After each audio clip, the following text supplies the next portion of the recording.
Okay, welcome to the FilmGamer podcast, season 5, episode 1, number 51 overall. Yes, I'm back. I decided to make this a new season because enough time had passed since our number 50 Mickey 17 episode, and I have quite a bit to get through, so let's get right to it. The box office report for this last weekend, or rather spring overall, it has sprung.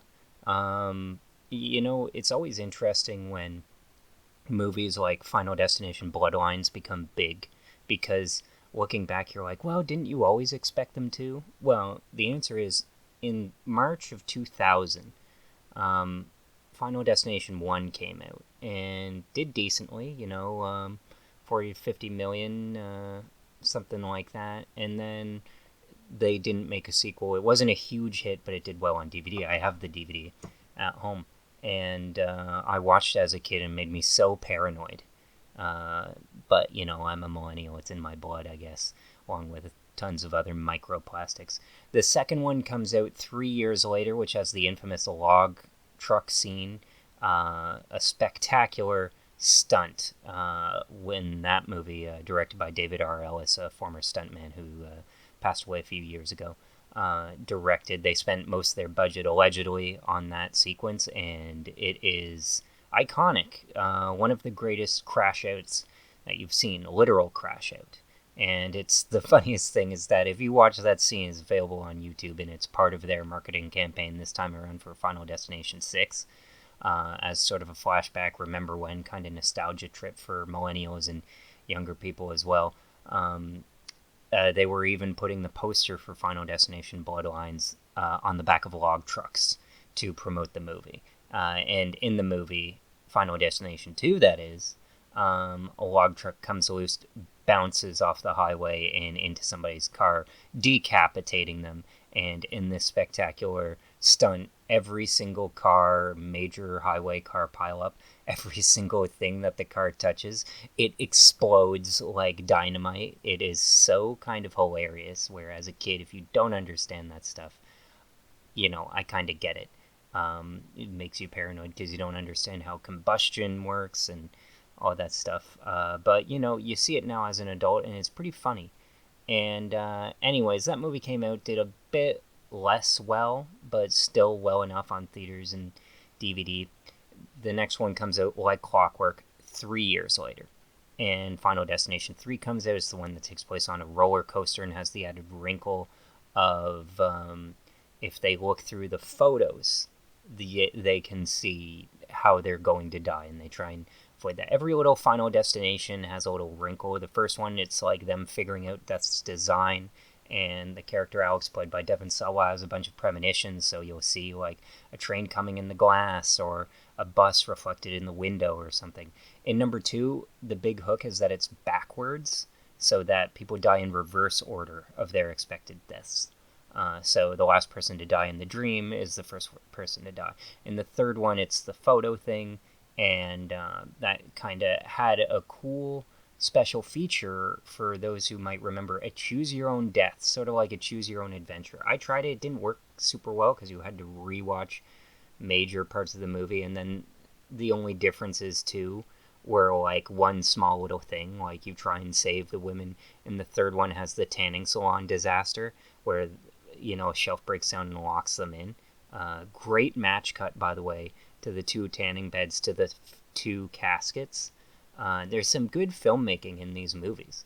The thing is, though, is that like the craftsmanship that the movies had of the 2000s and early 2010s is kind of gone. So we look back on movies from the 2000s really fondly now as kind of cinematic masterpieces, when all they really had going for them was basic competency, and the studios giving a shit. Like right now, they'll shove a movie like Final Destination Bloodlines was in early talks to be a streaming movie, and then of course they put it into theaters. A couple of months ago they decided to put it on the calendar, and they didn't expect much from it, clearly, because it was expected to go digital, like on premium video on demand, in early June, like just 2 weeks, and then it opens to $51 million, which is more than Final Destination 2 grossed in theaters. I'm pretty sure it's more than one, not worldwide, but just like domestically. So Final Destination 3 comes out, and this is in 2009, that era. Movies were doing like really well. This was 2006. The fourth one comes out in 2009. A movie so bad that even the producers admit, like, yeah, we screwed that up. So they called it The Final Destination. The thing was that 1, 2, and 3 had caught on by that time. And so it opens to 28 million at the end of August, which, Labor Day weekend is kind of like a great release date for horror movies. And it ends up doing well, kind of off the back of the earlier trilogy. And then because it does so well, opening to 28 million when all the previous opened in the mid-teens, they immediately fast-track a sequel, Final Destination 5, which is one of the best of the series. The special effects are fantastic. The big set-piece premonition event in that is a bridge collapse, which is fantastic. I actually went to go see that movie in theaters, in part because Rise of the Planet of the Apes was sold out, so I said to my dad, Final Destination, and he had the first one on DVD that I saw, and he was like, okay, so we saw it, and it was like a cool little 3D event that you kind of take for granted now. But now that 3D is gone, it's kind of an interesting memory, I guess. Anyways, the fifth one bears the sins of the fourth movie's shittiness. The producer said, thank God we got to make up for it because 5, well, because 4 was so terrible, 5 kind of doesn't do super well. It doesn't win its weekend. It ends up not doing as well as the previous ones, although still a good amount of money. So if I can just do a breakdown here, if I can find it. All right. So Final Destination 1 makes $53 million. This is in the year 2000. It was made for $23 million. It was originally an idea for an X-Files episode about, like, death's design. What if death wasn't a character? It was just a thing, an invisible force. And it's such a good premise, and people thought the execution of the first one was pretty haphazard. I don't know. My memories of it as a kid, I liked it. There wasn't as much Rube Goldberg stuff going on where, like, A leads to B, leads to C, leads to D, like, invisible force. It was just kind of like one little thing. A leak coming out of the bottom of the toilet causes somebody to slip. That kind of thing. And then you just see it. It's very nerve-wracking. But anyways, that movie makes over 100 million worldwide, which is enough for them to put in place the sequel 3 years later. That one does 90 million worldwide, makes a little bit less.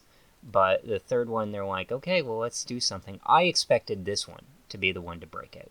And it ended up opening to 20 million, which is a very solid opening in February 10th, 2006.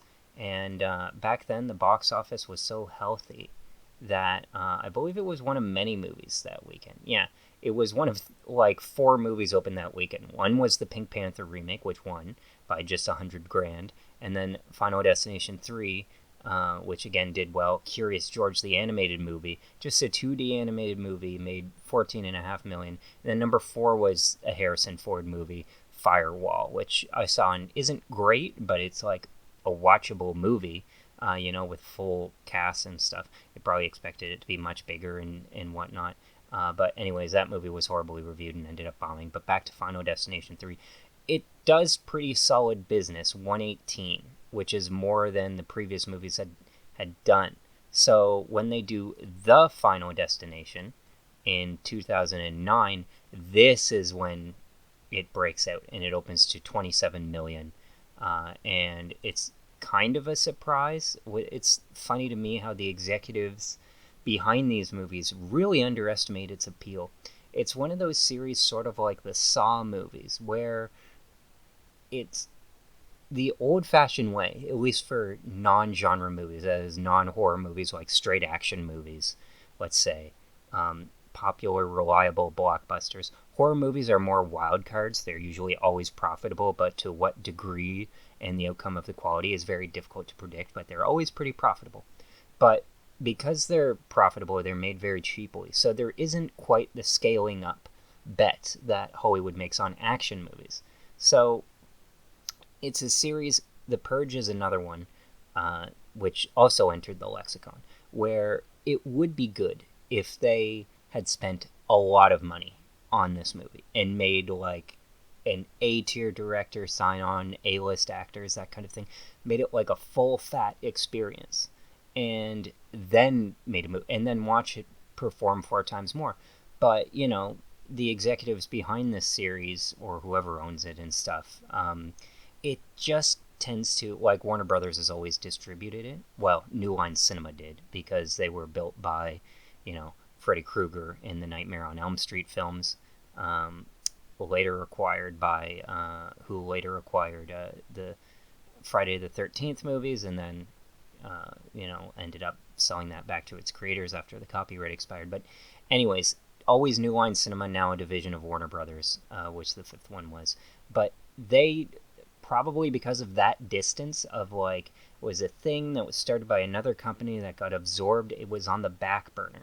So Labor Day weekend comes out, or it's, I guess, pre-Labor Day weekend, last weekend of August, and the way that the studios tend to think, at least they did up until a few years ago, was that, kids are going back to school, nobody's going to go to the movies. When the reality is, if there's a good movie, people will go see it. Like, every few years they do this National Cinema Day where tickets go down to $2.50, and it's amazing to me because it's the high, like, it happens in early September, late August. It's happened, like, every 2 years for maybe about 3 times, kind of since the pandemic.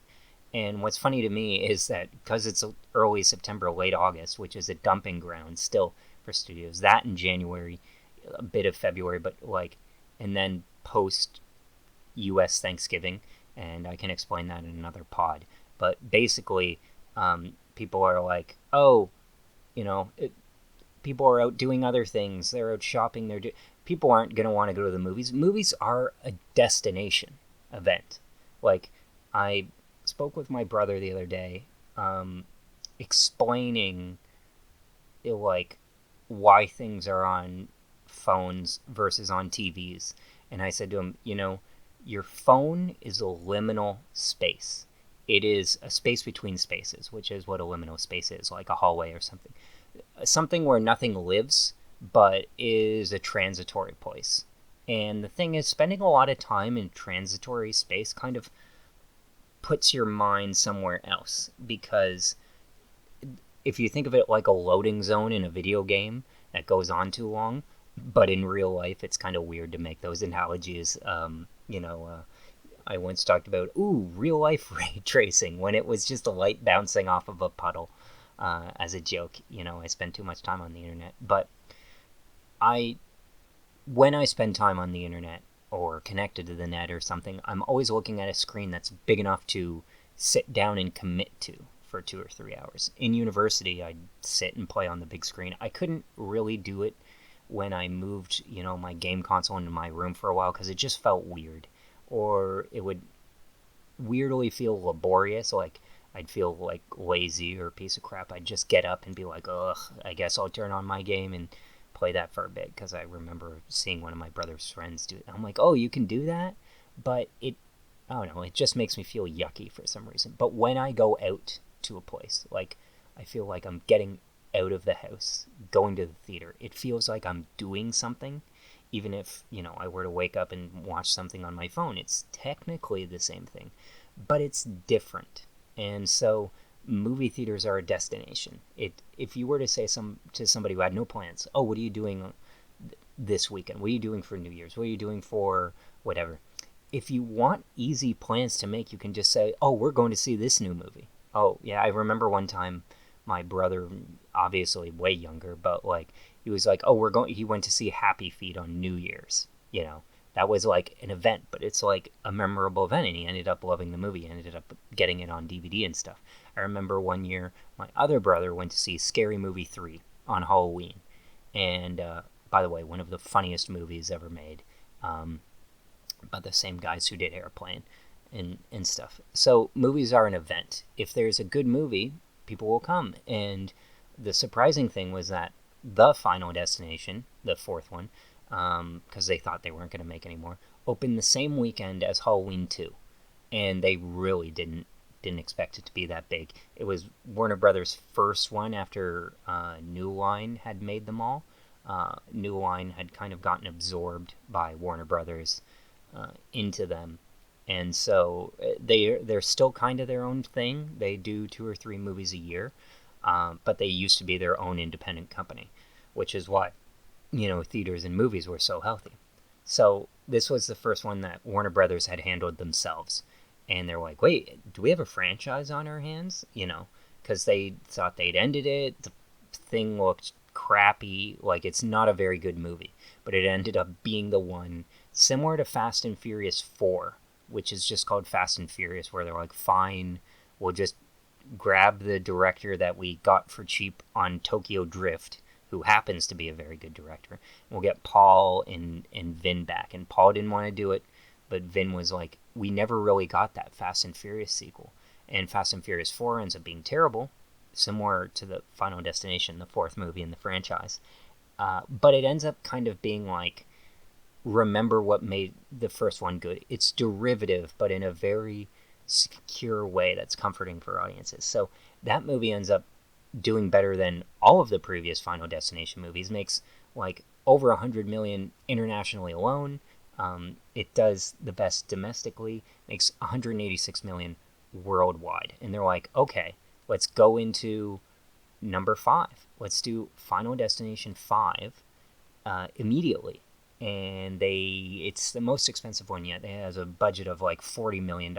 And they hire the second unit director on Avatar to do, because it's made for 3D. This is after Avatar 2009. So there's about 2 or 3 years, ends in about 2012, where 3D is just such a big craze. And because you can heighten the ticket prices, you can do all sorts of things. Now studios kind of tack it on. And, there isn't like the home cinema viewing experience and whatnot. But they hire that director. It ends up having a more competitive release date in the middle of August. And in its weekend, Final Destination 5. Which surprisingly, like, despite the critics sort of being stacked against it, as they were entirely until, about 10 years ago. It kind of started with the summer of 2011 when this movie comes out. Fast 5 was the first one where I noticed where critics kind of grew up, or it's a generational handoff, and everyone's like, you know what, I like the Fast and Furious movies. They're dumb, but instead of getting a bad review, they're going to be I'm going to get them a good review. And Fast 5 is a good movie. Like, I've always liked it. I've always liked the Final Destination films. But the era of the film critics kind of turning down their noses at genre work, and again, I hate using that. It just basically refers to horror and thriller and to some extent action movies, sci-fi, twist. There's really dramas and there's comedies. And dramas are like prestige and held up as like important, even though they're the easiest genre to do. Because all you have to do is be serious. Like, you just have to subtract humor from the equation, and humor is the hard part. So it's like, wow, look at me make really good vanilla ice cream. That's basically what you're doing. It's so simplified. So anyways, Final Destination 5 comes out in a competitive environment, and The Help unexpectedly goes on to win Best Picture and all of that. And despite critics not quite getting there on it, this one gets good reviews. They're like, hey, you know what? The action sequences in this are well done. It's suitably tense, and it's strung together very well. And now its reputation for its magnificent twist ending, which took me by surprise, and certainly my dad, because this is the 5th one in the series, Final Destination 5, and you're kind of like, like you're not expecting a connection to 1 or something. Like, this is still the era before Mission Impossible Now, before, the later James Bond, Daniel Craig movies. This is pre-Skyfall. So you're still getting those one-off sequels. And it's not until the Marvel Cinematic Universe that people are like, oh, this it all has to be connected and have some mythology to it, and let's dig into this and that kind of thing. So you're not really expecting that. And so you go in, you watch Final Destination 5, and you realize that in like a smart and confident way, and this guy hadn't really, Stephen Quayle, directed anything, his own motion picture before, but it's very confidently directed. And it kind of closes out the series in a way that feels like this guy has always been there and connects it to the original Final Destination in a very clever way. It's one of the best horror twists of the last 15 years. So it's one of the high quality ones that I'd recommend watching in the series. I'd tell you to watch 1 and 5, and then the traffic jam sequence of 2 on YouTube, and then 3 if you're a diehard. Don't bother watching 4 unless you're a completionist. But yeah, that's the my ranking of it. And so Final Destination 5 kind of makes about 150 million, not as much, kind of closes the book on the series, and you don't get one. And the fascinating thing is that there were so many pitches in the meantime for another Final Destination. There was somebody had pitched Final Destination, what about that, but in medieval times? Of like, Final Destination exists, but like it's during the Crusades or something. Like, that would be nuts. Like, if you could go back in time, it's not just like a traditional movie. Like, it's that formula, but like, how would that work in the Middle Ages? There's so much potential for it. There was another one, and I'm not sure of how much because I haven't seen Bloodlines yet, but that it made into the final movie. But there was one, it's like Final Destination, but it takes place in the world of first responders. So like people fighting forest fires, ambulances, paramedics, people who see death every single day. And it was like the idea of like, what does the Final Destination world look like through their eyes? Now, this one, the hook for this one is Bloodlines. It's basically a college student returns home to find that her family was never supposed to live after surviving an accident. So death is coming back for all of their families. And it's basically the Freddy Kruegerification of the series, which is kind of a good way of returning to their roots because, again, same New Line Cinema family of just like, oh, the killer knows what we did last summer or whatever. Now it's coming for our children. That's basically always like a very easy thematic syrup to put on your, death movie of just like sins of the father, sins of the parent carry forward, generational trauma, blah, blah, blah. You say that stuff and then critics will eat it up. And critics have eaten this movie up to like a ridiculous degree because the people who saw Final Destination as kids, unlike me, who's not a very successful film critic, all of the ones who have gotten, cushy writing gigs and that kind of thing, got to review Final Destination. And it's rated 92% on Rotten Tomatoes. And 89% of fans alike agree. I have to say, watching the trailer for Final Destination Bloodlines, it didn't look that good to me. Because, you're grown up and you kind of nitpick things and stuff. And two things. The one that I've complained about a lot is just that the look of movies now looks fake. Just with digital photography, with spending less money on the care and craft of like the production design or props or special effects looking cheaper and that kind of thing. That kind of carries over to the look of this movie. And some of the kills and stuff like that. It's like, oh, a piece of glass in a thing. Oh, a rake under the trampoline. I'm just kind of like, well, that's an inconvenience. It's not very scary. And then you have the Rube Goldberg thing of like, oh, a tattoo artist and, the flammable liquid spills and, oh no, his nose ring gets caught up. And I'm just kind of like, okay, those would hurt, but they wouldn't really kill him. So it just seems stupid to me and not very tense. But, that kind of remove had allowed people to kind of take it in more. And then, of course, it has the one character who has been in all of these movies named Bloodworth, who's like a mortician. He appears in this movie, and he has since passed. Tony Todd, he played the Candyman. So this kind of became his swan song. So that's very interesting. But like 92% on Rotten Tomatoes. I won't get into Metacritic because it's not that kind of movie and stuff like that. And it's probably a lot lower. But yeah, I thought that'd be a good thing for you guys to see and hear about. So before I continue down the list, I just wanted to say that I'm on the eve of seeing Mission Impossible: The Final Reckoning. It's currently rated 79%, a very long movie. People haven't been very receptive to. Apparently, the first hour of it is just reviewing all of the previous Mission Impossible movies. Mission Impossible, a series where up until the sixth one, it had the same issue James Bond did, where everyone was standalone. Like, Mission Impossible had a different director for its first 5 movies, and then the sixth one, they did change the visual language of it, which is consistent with the series. But the one thing that they decide to do is like reference the previous movies. And when you serialize a movie, you greatly narrow its audience.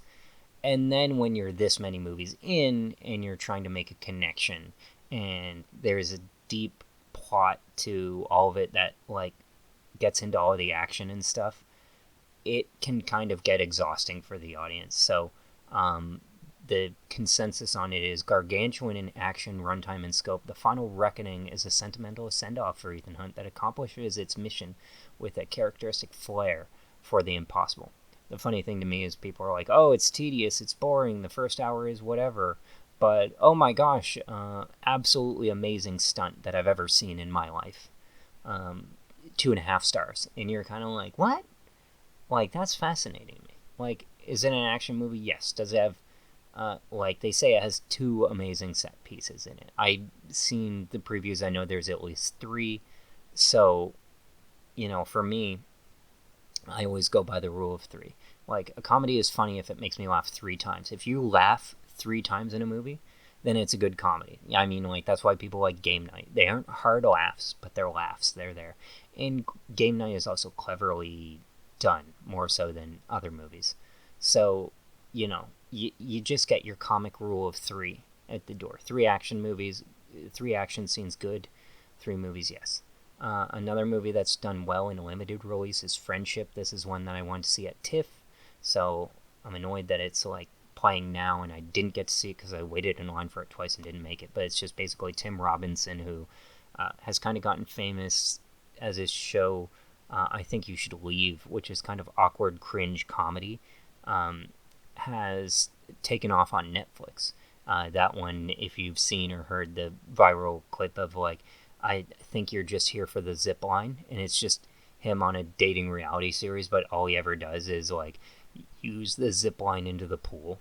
And another one is like he tries to start a pay it forward chain with him and just one other guy at a drive-through by speeding around the block really fast to get behind the guy. Yeah, it's kind of like this very specific point of view humor. Anyways, and it's an A24 film, which is known for releasing, art house type movies. It's a comedy. So it's kind of like a bit of a curveball with him and Paul Rudd, and the reviews for it are quite good. 90% again on Rotten Tomatoes. Again, I use Rotten Tomatoes even though it's not like super accurate, just as a bellwether, because everybody responds to movies generally. It's like, oh, it's a generally agreeable movie, popcorn meter 84%, because it's like balancing out with the fans means something. High critics, low fans is how A24 used to operate, and now they're getting into just more broadly appealing stuff and being pretty much a typical studio. But yeah, that's opening. And then, so, Final Destination, bringing it back, opened to $52 million. They did not expect this much. It was expected to maybe do mid-teens, like 16 million, and then it had a major amount of walk-up business of like, people weren't planning to see it or buying tickets way in advance, but they're like, oh, I want to go see this. And it's a good example of like, traditional media campaigns still work. I watched a movie, which I'll get to later, of like, it stars Pedro Pascal from The Last of Us, which is on right now, and Ben Mendelsohn from Andor, which is on right now, both huge nerd properties that people love. and like the movie released in barely a few theaters and went straight to video. Like, had the distributor not cut costs, it would have been a big hit. But all of the major studios, despite being richer than ever, want to save money to please shareholders, and yeah, it's very annoying. But that opens to 51 million. Its digital release on premium video on demand gets bumped, and right now, as of this count, it has made a total of $116 million. So more than the first 3 movies in the series, and not as much as the 4th and 5th, but it'll get there, and it'll do expected to do about 20 million this weekend, because it's not in the same boat as Lilo and Stitch or Mission Impossible, which I'm planning to see at least on Friday. Yeah, it's expected that Mission Impossible, because it's the biggest weekend of the year usually, although again these movie studios have gotten a bit brain dead and forgotten that like Memorial Day is actually supposed to be the biggest movie weekend of the year, because it's early in the summer where there's not a lot of competition, but because it's a 4-day holiday weekend in the US and occasionally overlaps with Victoria Day, although this year we had it last weekend, they usually program like a kids movie and a movie for adults. And in this case, Lilo and Stitch kind of skews more female, and Mission Impossible skews more male, of course. So, there are people who want to see both. Like, my sister is so excited for The Final Reckoning, more so than me, even. Actually, I don't know. I love these movies, so. Lilo and Stitch opened to 35 million back in 2002. It opened opposite Minority Report, which beat it by just $100,000, another box office photo finish. But it ended up being a big hit because it wasn't expected to be a big hit. Treasure Planet was expected to be a big hit. Of course, they didn't interview me because I remember seeing the trailer for the time. My dad was so excited for it, and because it was an adaptation of Robert Louis Stevenson's Treasure Island. And remember seeing the trailer, and it's Jim Hawkins like surfboarding, skydiving, and it's like that cringe, what's appeal to the kids with extreme sports kind of thing, which is never good because it's like somebody trying to do extreme sports. In animation, it's like, oh, this is what this looks like, and they don't get it. Like, this movie didn't make a whole lot of money, but like the Point Break remake has absolutely sick, amazing stunt work in it. That is extreme sports that like only 2 or 3 people in the world can do.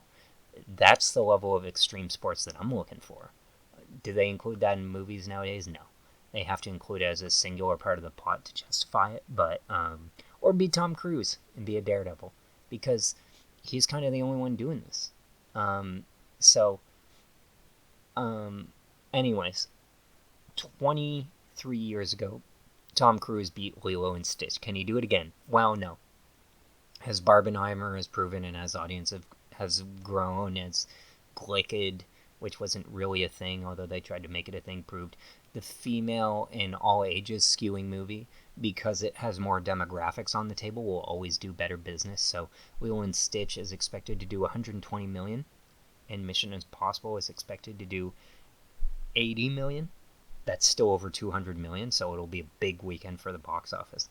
And, a couple of years ago, Top Gun Maverick, which was part of my inaugural kind of episode that kind of kicked off or re-kicked off a lot of this podcast, that opened over Memorial Day to like 125 and just kept chugging. It really would have been a good Best Picture winner because it's a good movie. But anyways, yeah. I look forward to how they're doing, and they mentioned throwing it out. The previous high watermark was in 2013 when Fast and Furious 6 opened in 97 million. Hangover 3 did 103 over the 4-day weekend. So Fast and Furious 6 did like 120. Anyways, It was 314 million over 4 days. They always count 4 days during the holiday weekend.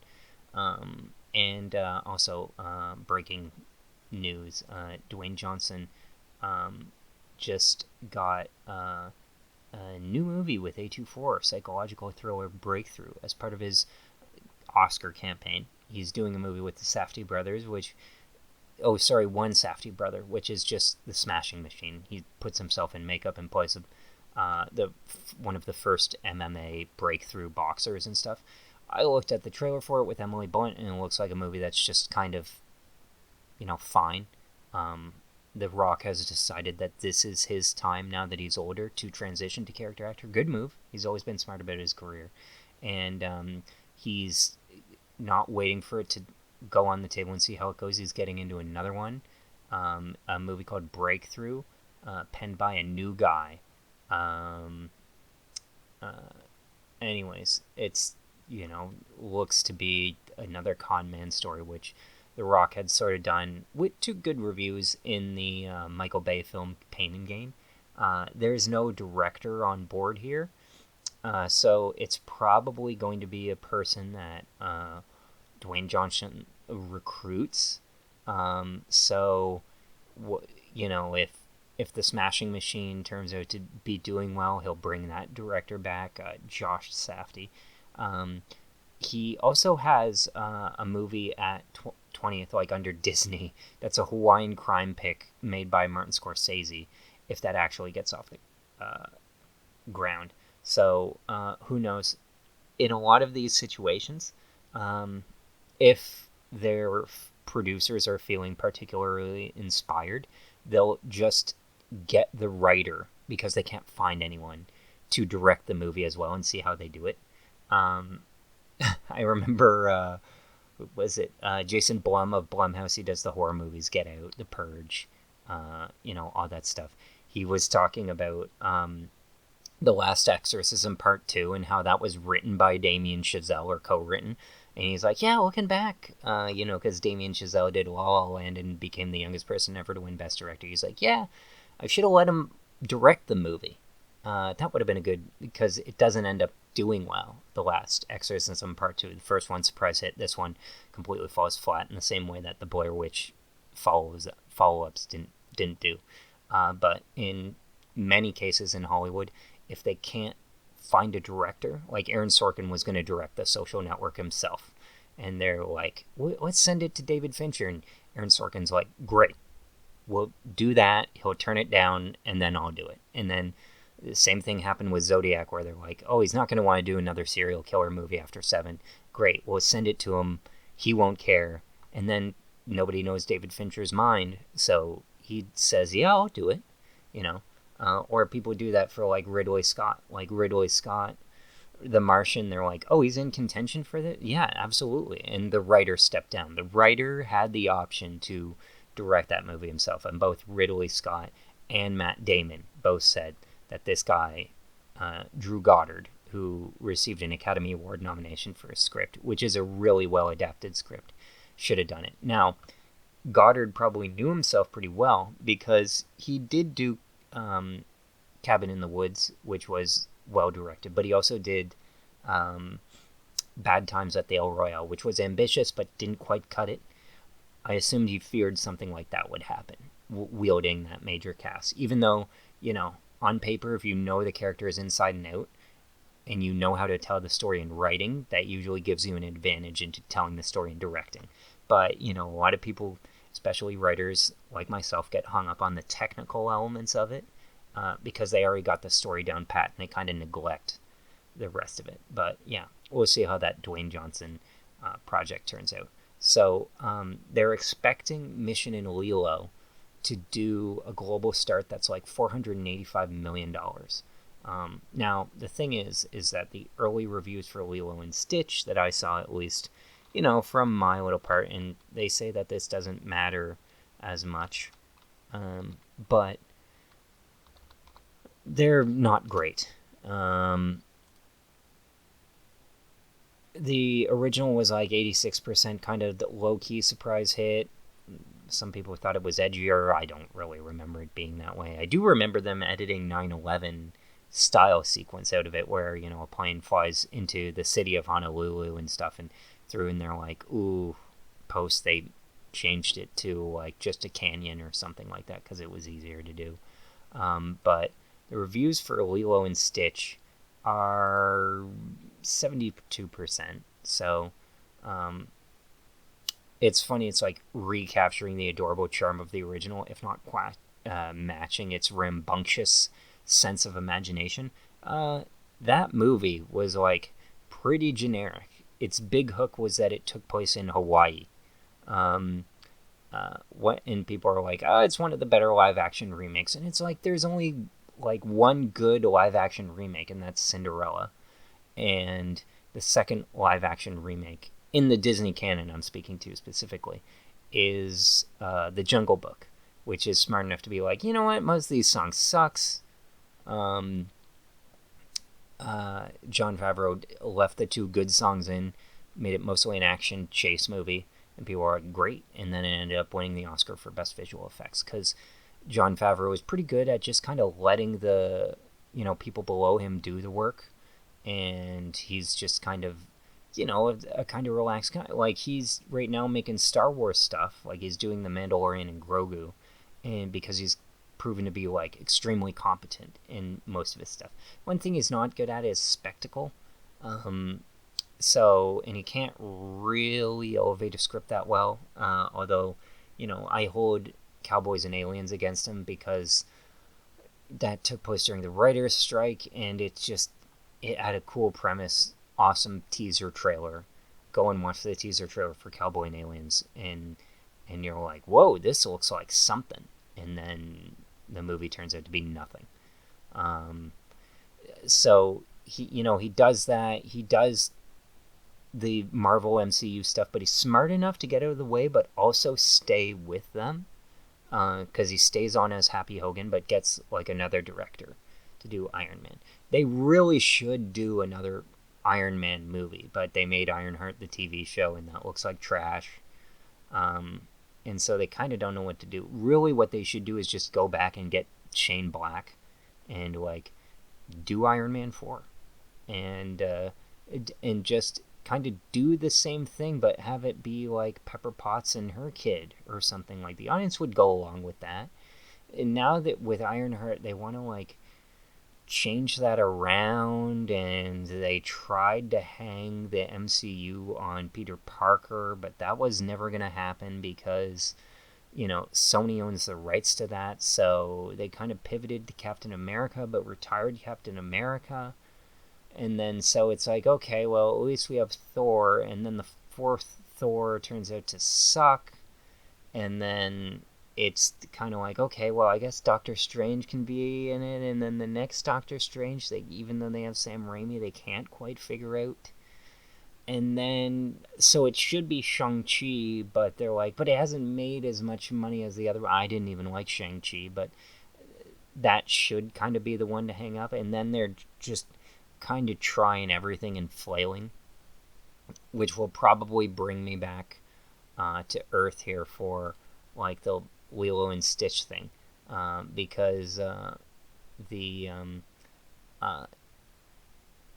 $275 million global for Lilo and Stitch, because Disney is really good at rolling out all this stuff. Like, you can see that the reason Disney is so big is because they have what you call vertical integration. Like, they have basically Jimmy Kimmel will promote, you know, to the older folks who know, on his late night television show, Jimmy Kimmel Live, and they'll guaranteed guest spot on there. They'll book that. They will have the movie come out. They'll plaster it with ads across their television network, ABC. And then they can also have on ABC like a sneak preview or a 2020 preview or something of Lilo and Stitch behind the scenes. And then they'll put that on Disney Plus. So the kids who watch Disney Plus will at least see it advertised, because Disney will be pushing that in the original movie on their streaming app. And then for the people who occasionally, you know, go to their theme parks and stuff, they'll have stuff around promoting there. So people who are just on vacation and don't have their TVs on will see, you know, what's going on there. And then the movie will come out. It'll come out in theaters, and a lot of times when it flops, they'll bring it to Disney Plus early, but afterwards they'll have stuffed animals. They'll have the Disney store. They'll have merchandise. They'll have toys and stuff that kids want to play with, stuff like that. So they'll play with those toys, and that kind of really integrates a property very well into people's lives because it's there kind of no matter where you turn on media, it's represented. Whereas Mission Impossible, they're just movies, and they're just there when they come out, and they've always kind of existed in that realm of like, you don't always have to have a movie franchise going 24/7 with merchandise and video games. There was one Mission Impossible video game.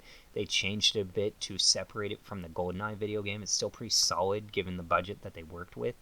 It was for N64, got ported to PlayStation, but since then there's been like no other Mission Impossible content. And Tom Cruise is just kind of like, when he's ready to do another one, they do it. And so what's interesting is this will extend Tom Cruise's 100 million streak to like 20 films. So it puts him like, it's just him. Like there's 6 major actors who can brought in audiences as much this many times, and that's Tom Cruise, Tom Hanks, who's shifted more towards supporting roles. He hasn't had a solo hit in a while. But there's him. There's Will Smith, who again, he had Bad Boys in his pocket, but he doesn't really have anything on the deck here. And then Adam Sandler, could still, like, if Happy Gilmore 2 had come out in theaters by Universal, it would have been huge. But he decided to go with Netflix because Adam Sandler is pretty good. Like, he's more business savvy than many of his contemporaries, which he doesn't get a lot of credit for. But, like, he had an audience of over 100 million people, where it's like he had the 1-2 punch of Billy Madison and Happy Gilmore 1, which both did about 35 million, huge on home video. And then he had Big Daddy, Waterboy. The Wedding Singer was a pretty decent sized hit, not as big, but then he did, he was firing them off. He was like Mr. Deeds, Click, You Don't Mess with the Zohan, even Grown Ups 2, like the Hotel Transylvania movies. He had the Longest Yard remake. I Now Pronounce You Chicken Ware, which I know that people didn't like, but it worked for the audience that it was doing it with. And so he actually has a consistent amount. It may just be limited to America, but like 100 million films. And what he did was he had a very long Sony deal, which the executive complained about because it was basically him flying all his friends out to, Hawaii or whatever destination, picking a super hot wife to be his love interest. And just, they're all paid vacations. They all have like Subway, Dunkin' Donuts, Dick's Sporting Goods, like a part of the plot line. The, hinging of Jack and Jill is on getting Al Pacino to do a Dunkin' Donuts commercial. And he's just always been like that, Adam Sandler. So he finishes that lucrative Sony contract. And then afterwards, they're like, we're not re-upping this bullshit. We need to save costs. We need to save money, blah, blah, blah. So he signs with Netflix. And he does, The Ridiculous Six or The Week Of or a bunch of these other movies. And so people are like, like, the rest of us kind of turned Tom Cruise off, but he's still doing like Hubie Halloween. He's still doing numbers on Netflix. It's exclusively on streaming.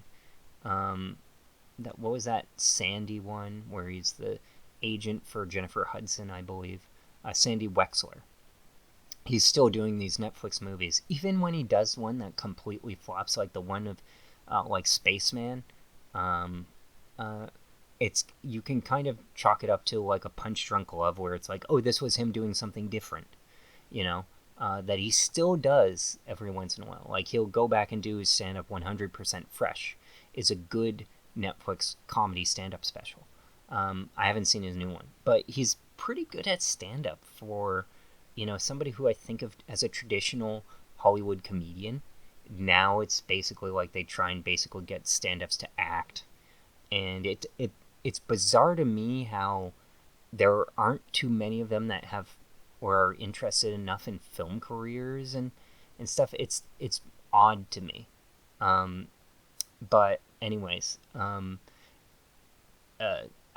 Sandler turned out a lot of $100 million movies. So there's Sandler, there's Smith, there's Tom Hanks, Tom Cruise, and Harrison Ford is the other one, who is basically, moved into Disney territory of like, they absorbed Indiana Jones. He was, President Ross in, which probably would have carried more weight had it been William Hurt, but William Hurt died. But Harrison Ford is still a big enough star to raise awareness for that. But, um, you know, he's doing that, and then he's doing like the sequels to Star Wars, to Blade Runner, and even his version of Call of the Wild, which was okay. The dog was very lively, even though the effects weren't good. People forget that, like, they talk about that movie like it bombed, like the five other people that follow the box office as closely as I do, not like those idiots on the subreddit of like, oh, this children's animated movie which cost $35 million hasn't brought its budget back opening weekend. Should we be worried? And it's like, for who? This attitude in online community that like these movies are somehow our social responsibility, and it's like, oh, it's your job to support original movies. I'm like, no, it's not. It's my privilege to go and see movies that I like. Like, what is this crap that you're trying to pull on me? It's not your money that they're making it with. Don't worry, those people are fine. They love what they're doing. They're doing it for a living. Don't worry about it. But, should I be concerned that Mickey 17 bombed? No, I don't give a shit. Okay? And having watched the movie, it sucks. Robert Pattinson's voice was a disaster. If I were an executive on that set, I'd be like, yeah, we're going to, like, fix this in post because I'm not going to deal with this bullshit voice. Like, I saw another fun fact that The Devil All the Time, which I guess did reasonably well on Netflix, but it's like, Robert Pattinson famously ignored any voice coaches and did his own accent, and like, I've never actually seen Devil All the Time. Let me see this clip. I played it for 2 seconds. I'm like, yeah, I'm good. But, that's the kind of thing you can pull off for streaming. And the thing that people misunderstand so frequently is that Robert Pattinson is not a movie star, even though he was in the Twilight movies, even though he was in Harry Potter, even though he was in Christopher Nolan's Tenet, which, remember, bombed because it was the pandemic, but good for it for opening. He's an actor, okay? He works with acclaimed directors, gets good reviews. People, the 5 people that get paid to review movies, watch them and like them, and they give them acclaim because no one else is watching. In this bizarre rediscovery of, like, from the guy crowd that tries to act like they rediscovered Robert Pattinson or some bullshit when he's just like a working actor who's been in plain sight this whole time, is ridiculous. Like, I guarantee you, he's in this movie right now from a director who I like, Lynn Ramsey. She made You Were Never Really Here, Joaquin Phoenix movie that does the plot of structure of Joker better than Joker, and it's only 84 minutes long. It's a good movie. It's on Amazon Prime. I think it was also on Netflix for a time recently. But she also made We Need to Talk About Kevin, starring John C. Reilly, Tilda Swinton, and the ever-problematic Ezra Miller, about a kid named Kevin, played by Miller, who is problematic, and they need to talk to him. And it turns out they really did need to talk to him because he did some crazy shit. Anyways, that director, who's pretty good, is doing another movie at Cannes Film Festival, the prestigious launch of art house highfalutin films, where, highly respected directors premiere their movies. A few years ago, Martin Scorsese premiered Killers of the Flower Moon there. You have this year Spike Lee doing his Denzel Washington movie premiering there. You had Parasite, Anora, Amelia Perez, all of these movies which made very little money but reviewed really well, are premiering there. And this year you have a Robert Pattinson and Jennifer Lawrence movie where people are saying, oh, it's a comeback movie for Jennifer Lawrence. And it's like, Jennifer Lawrence was just in a comedy 2 years ago that did okay business. Like, was that a step down? I guess. Like, people watched that movie, and because they didn't support it in theaters, people were like, well, I'll go see the next comedy, and then Anyone But You kind of benefited from that. And then Sony never followed them up again. But nonetheless, here's Jennifer Lawrence doing a serious movie again about, like, I guess being postpartum or something like that. I don't know. Most of her Lynn Ramsey movies are about depression, but kind of like fun to watch.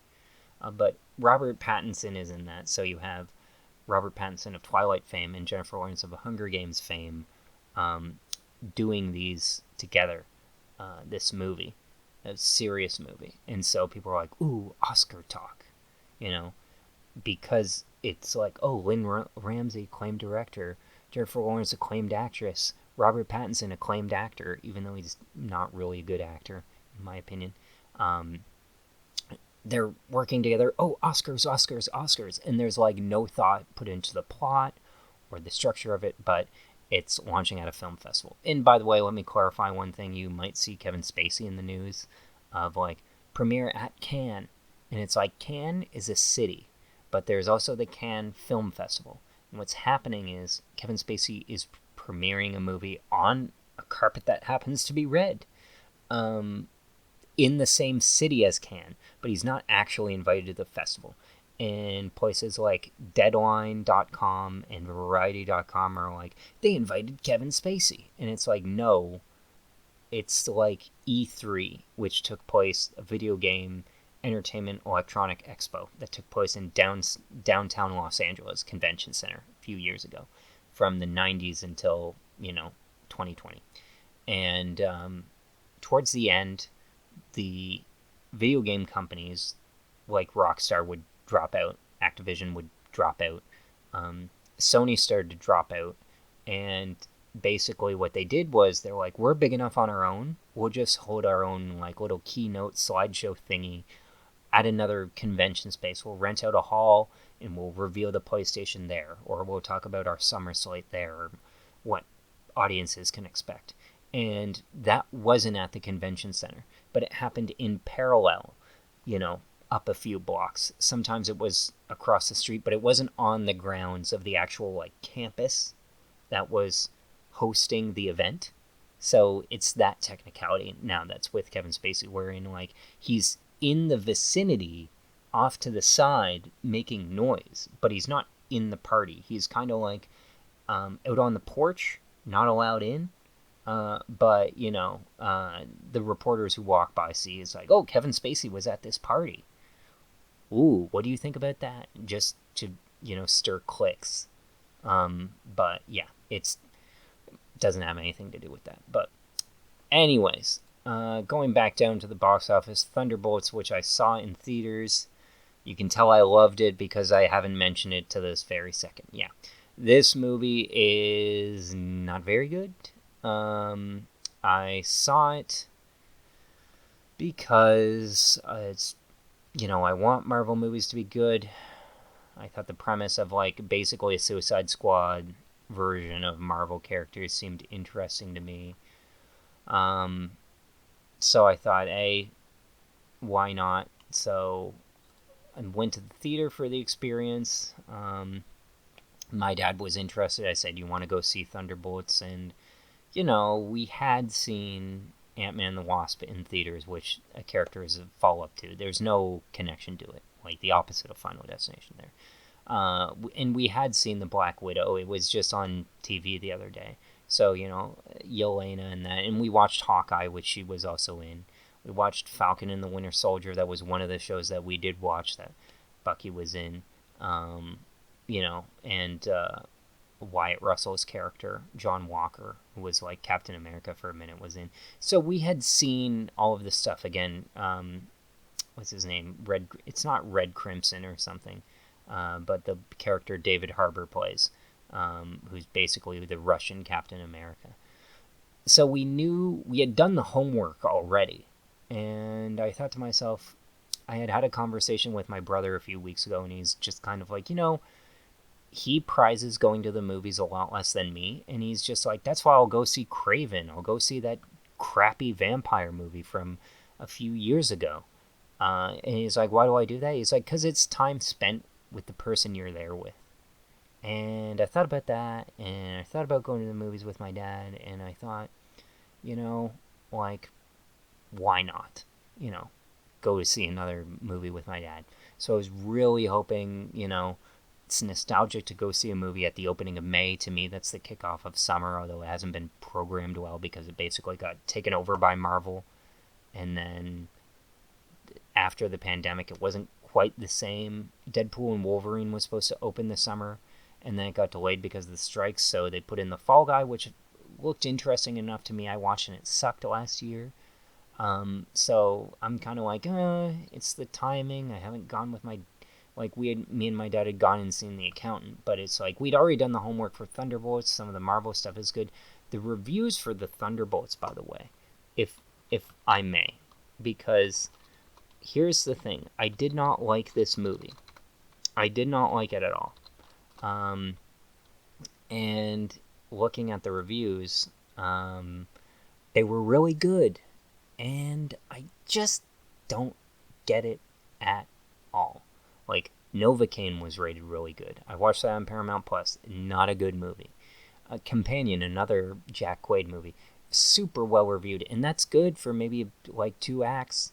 I didn't like it at all. There's this movie on Apple TV or TV show called Murderbot with Alexander Skarsgård. 98%. Not very many movies or TV shows with Alexander Skarsgård do I like. He's basically like RoboCop.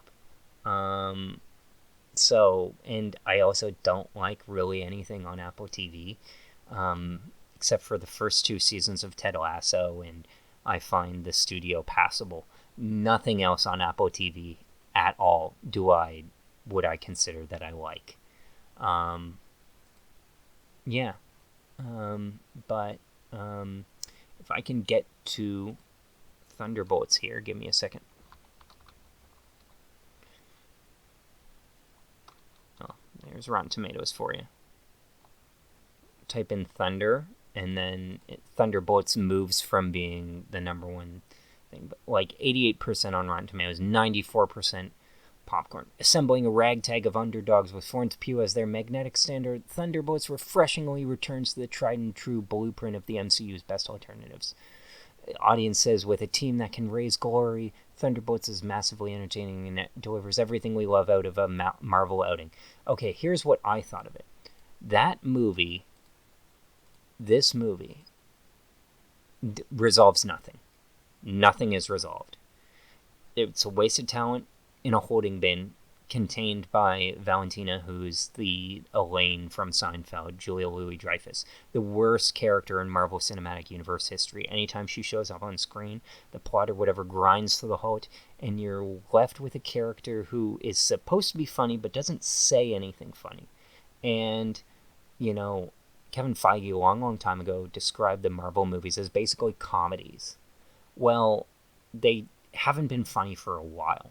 Like, Guardians of the Galaxy 3 is sort of funny, sort of well crafted, but that's it. And I didn't find this movie very funny.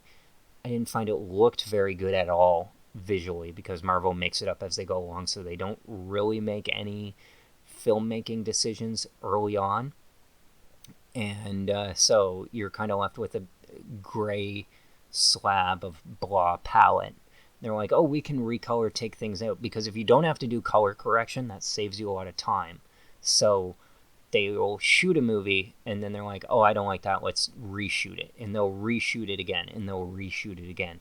Because they keep making it up as they go along, that provides them less and less time in post-production to set down their artistic choices. So as a result of filmmaking, in order to maintain the amount of money they make, not a lot of creative risks are taken. And so the movies end up being boring.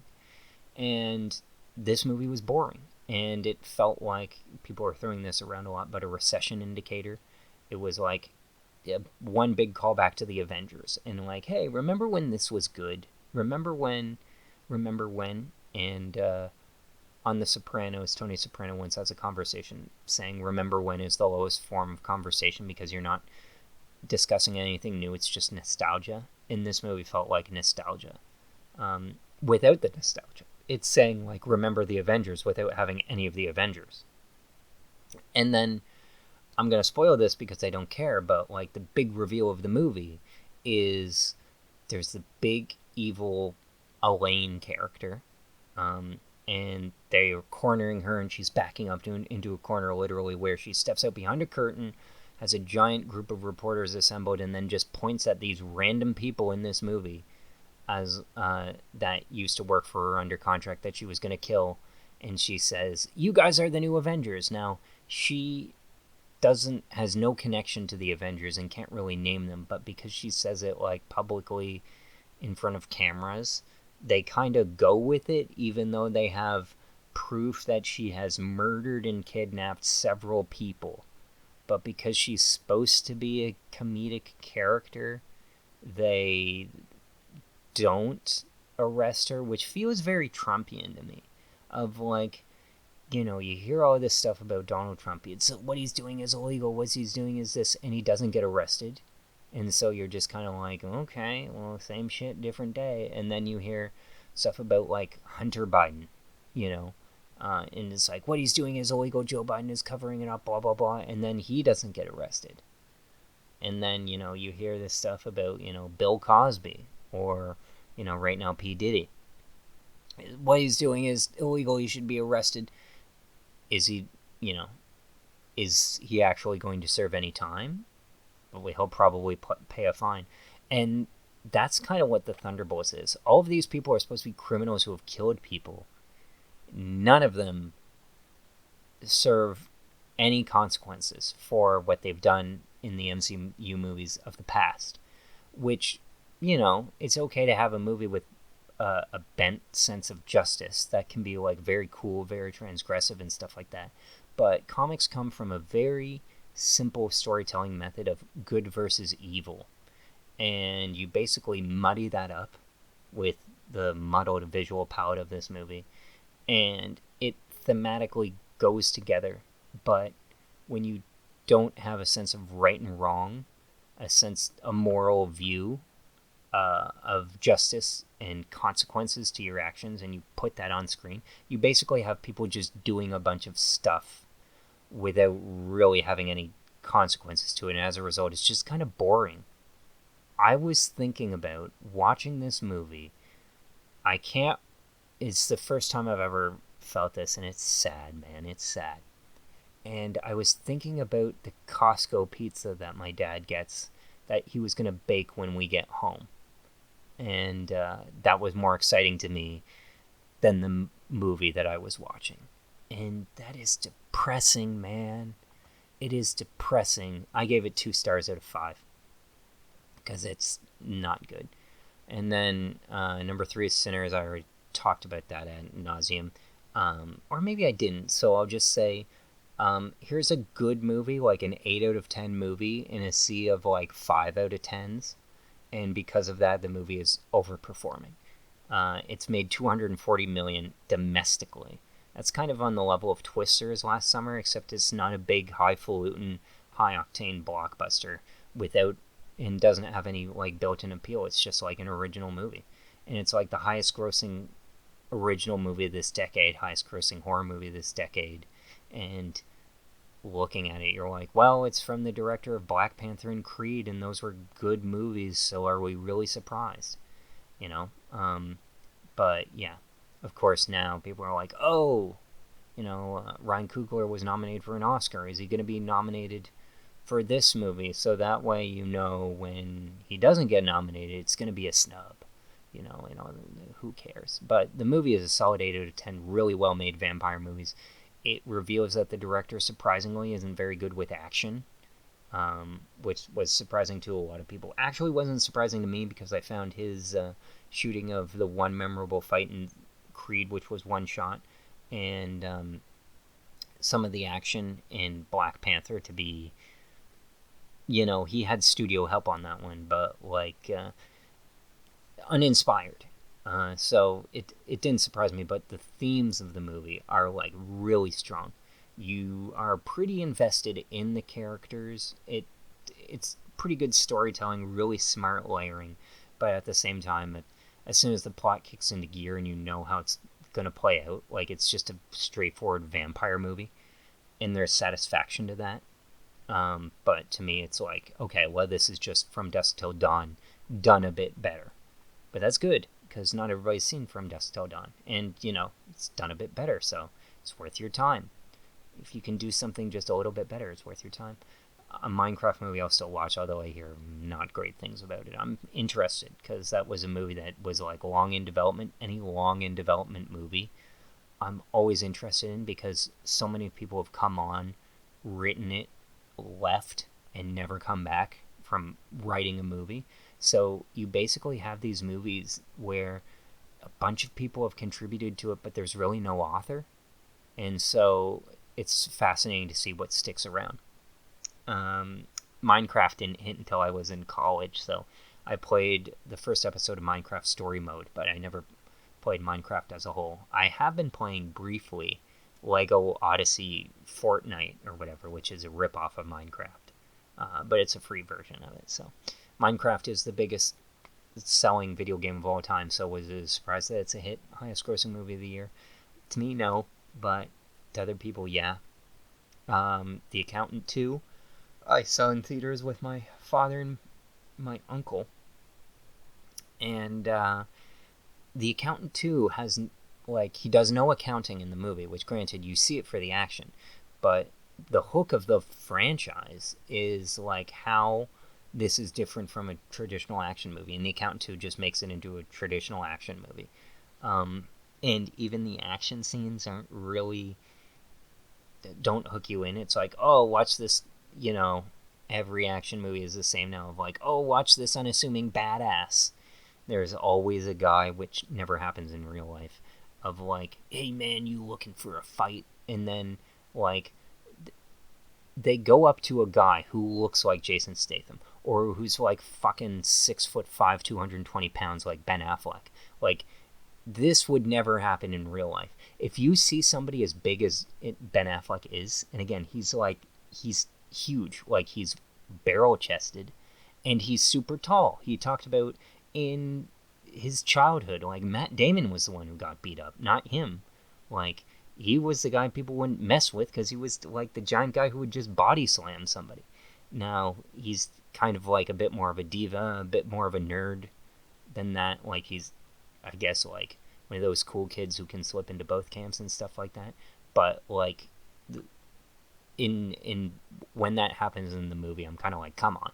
But it happens in the one good scene in the movie where basically they stop the plot and are kind of like, this is boring, let's get out and just have fun. And so him and John Bernthal, who, also plays a badass, just go out, and it's very low stakes, almost comedic, and that's where the one good portion of the movie comes from. And it's a shame, because it's like, I like John Bernthal, I like Ben Affleck's good that he's happy, because he frequently makes himself not happy. It's the director, Gavin O'Connor, is good. The last movie that they worked on together was The Way Back, which came out right as the pandemic was coming out. And so the opening scene is well put together. It's like J.K. Simmons trapped in a corner talking to somebody that he's trying to protect, and there's this whole other scene goes on, and it motors much of the subplot, but like, it's kind of tedious, kind of boring, quite long.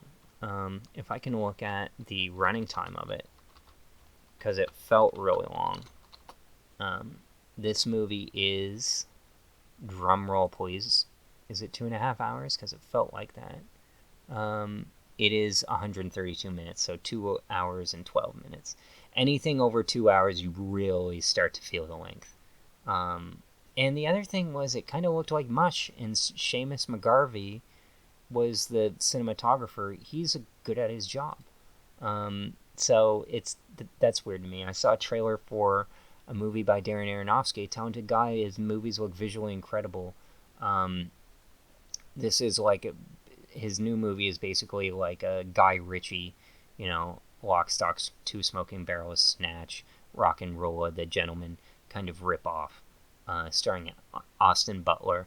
This is from the director of Black Swan, and it looks the same as Thunderbolts, like concrete, and cinematographer, again, like The Accountant 2, is super talented, and the movie is just grayed out. It looks like crap.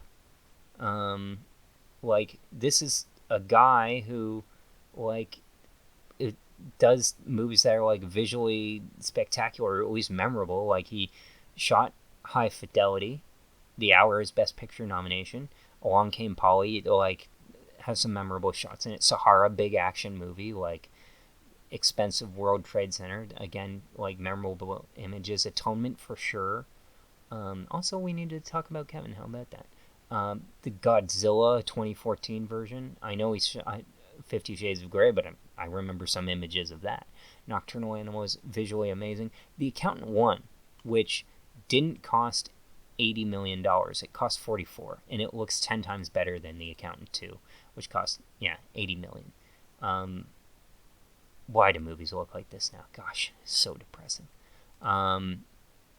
Anyways, Darren Aronofsky, who I'm looking at, and I just saw the trailer for this.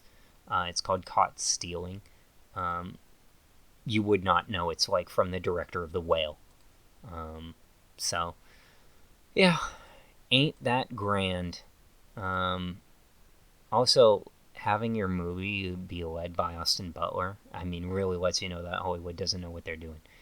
Because I don't think Austin Butler is a good actor. Yeah. Anyways, moving on down. Hurry Up Tomorrow. This is a movie that was directed by a guy named Trey Edward Schultz and made a movie. It Comes at Night.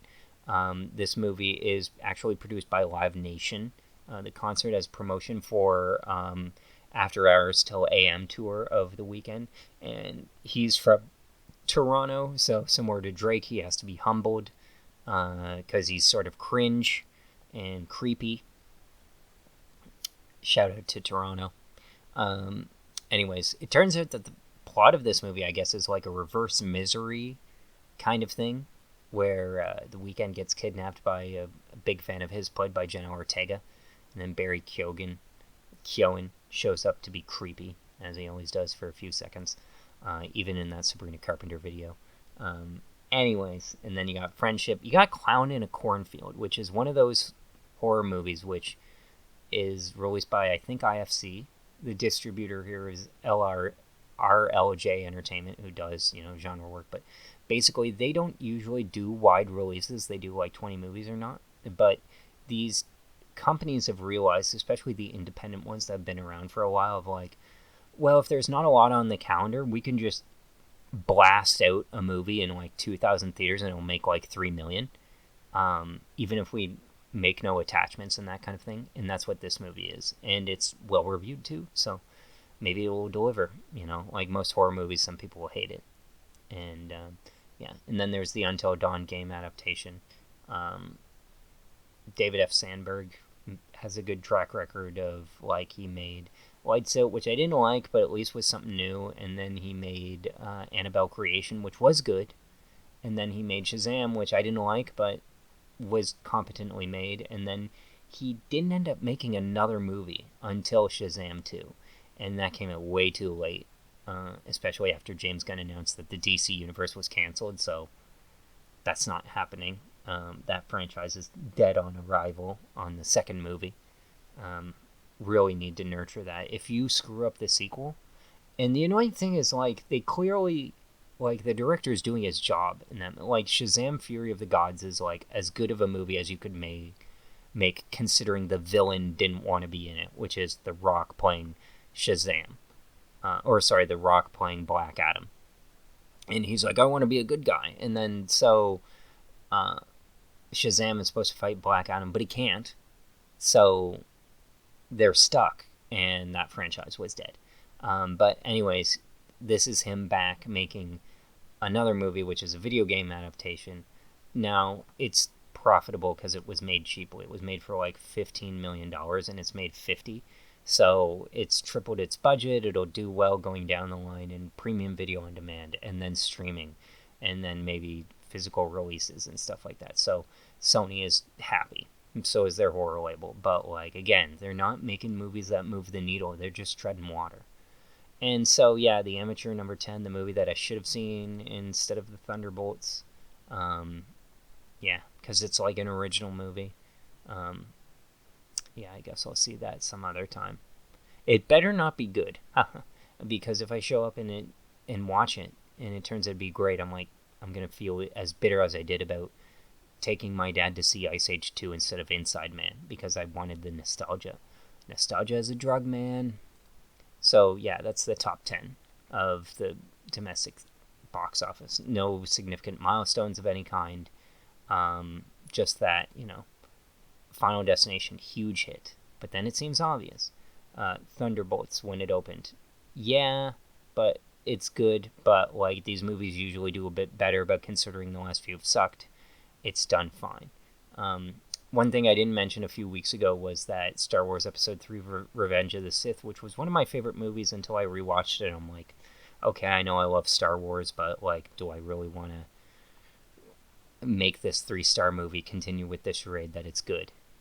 Anyways, that did 25 million, and it did super well, and they should have kept it in theaters, but they only kept it in theaters for 1 week, so it ended up making like 35 million in a week, like making it like overall, because it's like a 20-year-old movie, like 900 million worldwide. It added like a chunk of change to it, and it's like it could have made $1 billion basically had they kept it around, but they were like, oh, we don't want to steal from the Thunderbolts and stuff, so they left money on the table, of course. It's pretty much always stupid to do a 1 week only thing, and then you should pay for an extension. Like Taylor Swift did the same thing, I'm pretty sure. Because just don't leave money on the table. That's the takeaway. And other box office things I didn't mention aside from Sinners, breaking out. A friend of mine asking me, like, how good of a performance is in this? And I'm like, this is above the best of expectations of what this movie could have done. Like, it made a big amount of money. It was a huge bet. It cost $90 million. They returned the rights to the guy after 20 years. It's a horror movie around an all-black cast. But guess what? That's different enough. People like it. And they're like, okay, well, that looks interesting. I'll go see that because I don't know what I'm going to see. And I want to be excited. And that's what gets me to play games. And that's what gets me to go see movies. And it's just all these executives are too scared. Like, I watched the show The Studio, and that's basically about these studio executive who becomes a head honcho and wants to make a big, important movie, but, like, is too scared of, like, offending, the talent and doing stuff, and all he wants is, like, recognition. But, yeah, it's a half-hour show, has a lot of cameos on it. It's light on its feet. If you have an Apple TV Plus subscription, that'd be something to watch. But it's not enough for me to recommend subscribing to Apple to watch it. So, moving on. I'm going to burn through my Letterboxd diary, like, super, super quickly. Sonic the Hedgehog 3 is a 3-star movie. I watched it and thought, hey, the special effects are really good. Does it get nominated for Best Special Effects? No. But whatever. Jim Carrey is good in it. Good performance.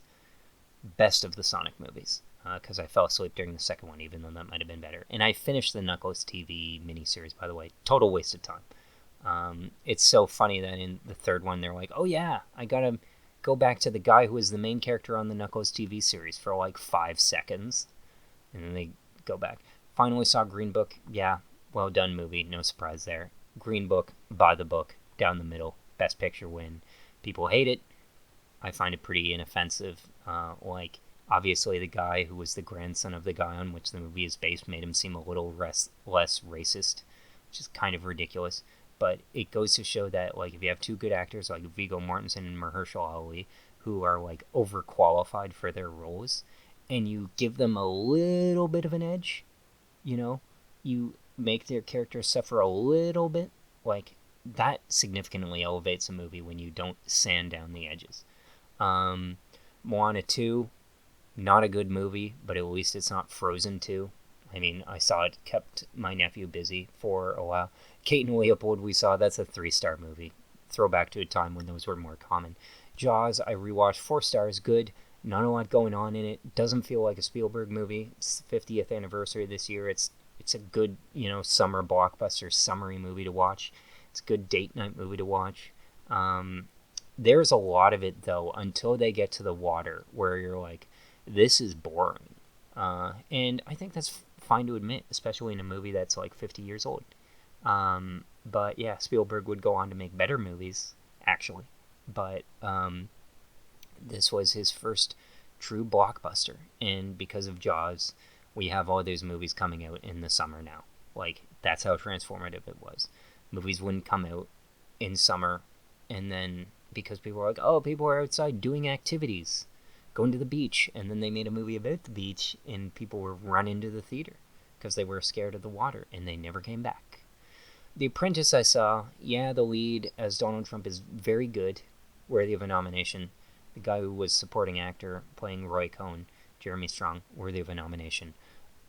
Not much to recommend beyond that. Shanghai Noon, I gave it 3.5 stars. Good classic Western, great fight scenes, great production design, great cinematography, which you would not expect from a comedy. This movie is very unique in that way, and it's from the year 2000. Walton Goggins is in it, and if you watch White Lotus, which I did and many others, you'll find Walton Goggins has the same hairline there they had 25 years ago, because he hosted Saturday Night Live, and he spoke about the one thing that offended him most about people discovering his newfound popularity from Fallout, which season 2 just finished production, by the way. It'll come out in December.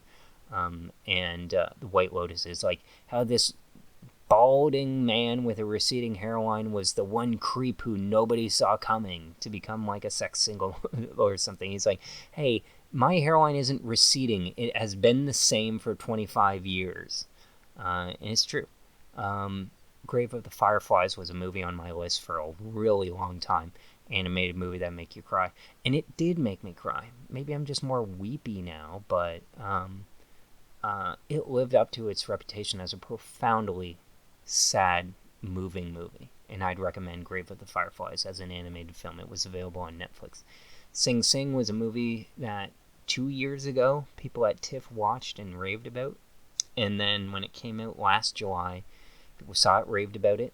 It got nominations for Best Actor, Best Screenplay, and I think there was a third one, probably Original Song or something, but anyways, it didn't make it into the major categories, but I had high expectations, went in hugely tedious, didn't like it at all. I mean, good for movies about art for art's sake, but like the movies that are about like, we need to save art, or art is important, you guys, like half the stuff George Clooney makes, or stuff about like, oh, this, the inspirational drama works well when you mix it with sports cliches, because it's like you're doing something physical, you're moving. Acting and stuff is physical, but it's not like you don't score points, so it's not something you can demonstrate skill in, obviously, to anyone. And I think that's what can be moving about art, is that you can't really quantify it. So movies that tackle that subject about the importance of art for people who don't usually get there, in this case, like people at Sing Sing Prison, it didn't register to me. So, yeah. What's funny is that I'm reading a book now, which I won't finish because I cannot stand the person who wrote it, who outs herself as pretty much an evil person by lying to the Canadian Prime Minister, like, without even blinking, and then still think they have a moral high ground on Facebook, when really the corruption that led to their hiring at Facebook and subsequent leaving as their director of global policy proves how morally bankrupt they actually are. Anyways, I don't know what that really has to do with what I was saying, so I'll come back to it when I'm reminded of it. About, like, Sing Sing and sports cliches and stuff like that. A Complete Unknown. Didn't like this at all. very lucky to get nominations. Gosh, what a shitty movie, just straight down the line biopic. Yeah, Timothy Chalamet's talented. I thought that when he played the drug-addled son in Beautiful Boy. I haven't quite seen him perform in that level since. And so he mentions he wants to be one of the greats, like, Viola Davis, Shaq, Michael Jordan, and a bunch of other people. But yeah, Last Breath, okay movie. If it's on TV, don't change the channel, but it's probably better off watching the documentary because there's not a lot to this movie. Companion, like I said, movie which was supposed to get good reviews, did get good reviews, ended up bombing. Why? It's not actually a good movie. It's a good idea that doesn't really develop beyond its face. Black Bag, Steven Soderbergh movie with Michael Fassbender, Kate Blanchett. A guy has to figure out a leak at a British spy agency. One could be his wife. It's about marriage, testing relationships, good meditations, good writing, and stuff. But a boring movie. Did not care for it. And the movie doesn't care for people of my generation either. What's funny is that had this movie spent so much money on international location shooting because it takes place at like a house for the most of it, in a workplace. Had it done that and maybe had people that weren't more people that weren't over 50 in the main cast, maybe it would have done a bit more business. Old people liked it, I'm told. My dad didn't, so yeah. I then went to a movie that I was in, A Minor Inconvenience, and that I give it 5 stars because I was in it. I watched myself on screen. I do not like how my lips move, because they don't really move a whole lot. I don't know if anyone else had noticed that, but yeah. But man, I just show up wear a red sweater, and it's amazing to me how, I'm just a minor inconvenience. I'm just like a guy who goes to talk to a girl at a coffee shop that doesn't want to be spoken to, and like she wants to engage in a conversation, and of course the guy like just ignores her and mansplains something, which makes her angry and stuff, and she just deals with it. Like, that's the movie. It's an art house Queen student movie. I shouldn't say art house, it's an anthology short, but anyways, gave it 5 stars and a heart, because why wouldn't I? And by the way, that director of that movie, if you look at it, does the crew show up? Yeah, Paris Murray Smith. Sad that I had to look that up because I worked with her directly, but anyways, she reminded me of Christopher Nolan in the sense that when he shot Following, he was so prepared. He had his family come and cater the movie. He had everything down on a schedule, which you don't usually see for a film at that level. Here, this woman, Paris Murray Smith, her family was doing the catering, same as Christopher Nolan. She had a shot list. She had the sides for every actor. Every person was there. There was like 25 people at least on this set. Like, it was like a professionally run set. And she's just like a Queen student doing a student film. And it's done professionally. Like, you could contact the producer to find out like what's going on and when. And they would have answers for you. So I really hope that Paris Smith, goes really far. Because their organization and work really can operate at a high level. So yeah, what's the overall IMDb rating on this thing? Can I see that? 9 people gave it 5 stars. Yeah, you bet. Popular review, 5 star. So real. I concur. And I have the second most popular review. Going back, we have Presence. This was the second movie, same writer, same director, 2 different people as Black Bag. I like this movie. A rare experimental movie, especially from Soderbergh, that works. It's about a ghost. It's a haunted house movie from the perspective of a ghost, and it works really well to tell a spare story. I would liken it to the video game Gone Home, of like there's a spooky presence in the house, but is it you, or is it the thing that's being investigated? Then you have Love Hurts. The trailer for that movie looks pretty good. It looks like a fun action movie. Man, it is bad. I I didn't like it at all. It was extremely tedious. Had some decent fights, if you grade it on the curve of YouTube fan fights, but the story doesn't make any sense. How long has Marv been away if his evil brother was across town the entire time? What was Sean Astin's deal? Ariana DeBose, by the way, is so hot in this, she deserves better. What was the deal with the knife guy? There's like an extra character who kind of, you think that the villain hired him, but it turns out he's fighting the villain too, and then he's fighting the good guy, and then they end up teaming up or something. Makes no sense. The Valentine's Day theme is half-hearted and feels tacked on. Cam Gigandet is finally middle-aged. We've crossed a threshold here. He was Volchuk on the OC, for those of you who know. Did Leo Tipton dye their own hair? Yeah, it didn't look too great. And I finally wrote final paragraph. I know Marv is in real estate, but did he decorate the interior of the whole film? Because it all looks so empty and cheap. Presents cost 9 times less than this, and the house in it looks so amazing. So amazing it made me briefly erase my memory of having watched this film. So yeah, I actually watched Love Hurts before Presents, and I was taken with Presents, completely forgot that I'd watched the movie before. I mentioned Mickey 17, joked that Steve Buscemi should have been cast in the lead, and they also need to stop hiring British actors for sci-fi. Let them have the medieval genre, leave them in the past, let us have the future, because this movie just redoes Starship Troopers, but is much less fun. And I hate hearing like British actors like with their Cockney accents. It really takes me out of the film. Some of you might be against that, but whatever. Bill Burr, The Drop Dead Years. Not too many comedians are as funny as after the third stand-up special, having to change their perspective and come up with new material without going down a smaller and smaller path, retreading the same stuff. To do so is a testament to Bill's talent, and as one of the most popular stand-ups of his generation. Mission Impossible, I rewatched that.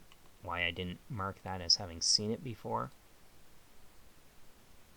Yes, I've watched this film before. Solid spycraft thriller. The sequences in this film are really only topped by the Burj Khalifa in 4. Yeah, every sequence in the first Mission Impossible, from the Langley CIA Black Vault break-in, to the fish tank scene, to the final finale on top of the train, they all have individual dramatic tension. It's not just repeating the same motifs. They're all filmed differently in distinct ways by Brian De Palma, and you feel them. And because they feel like real places and spaces where, Ethan Hunt has a different relationship to the physical stuff around him. In the fish tank scene, which comes first, he basically throws a pocket bomb at the fish tank, exploding it and running away. And it was the first stunt that he did for real.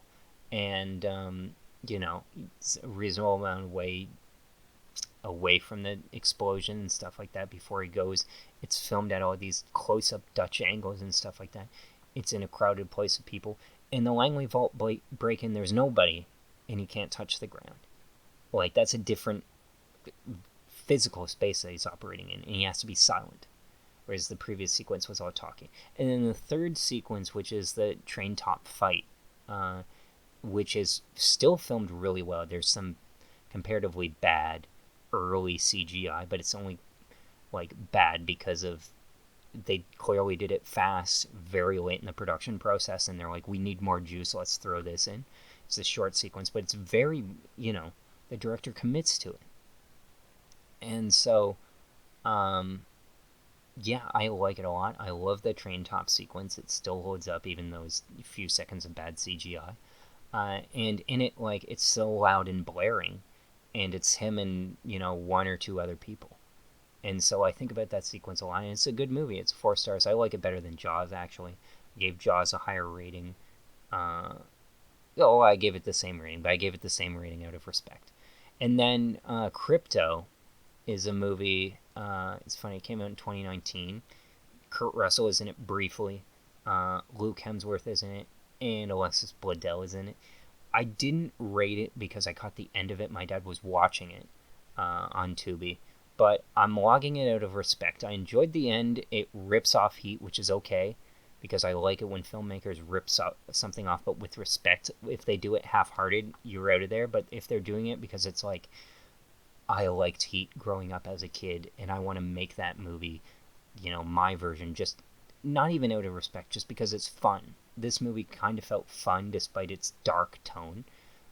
So it's good to see Luke Hemsworth, Alexis Bledel, and Kurt Russell show up and do good work. The director since then hasn't really done a whole lot, but they can always find the right project again. Cleaner, this is a straight Die Hard ripoff with Daisy Ridley from Star Wars. It's good to see her in a decent film, even if it's a low rent Die Hard ripoff. Martin Campbell, the director, really elevated something that would have been bad without him.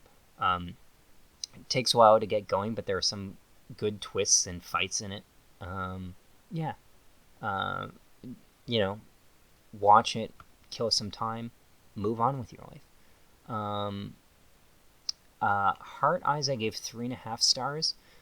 Well-made movie that is torn between being an effective parody of 20th century teen slasher films and a full-blown embrace of the genre. Olivia Holt is agreeably bland as the lead, who is given a thin backstory in order to serve as an avatar for the audience, but plays her character's feelings much more internally, which conflicts with the A-made B-movie's values. Like, this does really well with its budget. She has less personality here than she did in the Totally Killer movie, which was a straight-to-streaming movie playing young Julie Bowen. And it's funny because I'm like, yeah, she really does look like a young Julie Bowen, who is Claire on Modern Family here. Mason Gooding, on the other hand, here gets to show more personality than he had in the Scream sequels, but neither character is engaging enough on their own. Michaela Watkins' performance wasn't that funny. Too bad they couldn't splurge on the real deal and just got Andie MacDowell, because that's like what she's doing an impression of, and they're like similar ages. At least it seems that way, because Andie MacDowell aged well. But the movie looks good, though. Has good costumes, photography, and is the best movie Sony has made in a while. They don't make very many good movies. And Screen Gems for what feels at least like a decade. Yes, and I'm just going to change Michael's to Michaela. Thank you for being patient with me.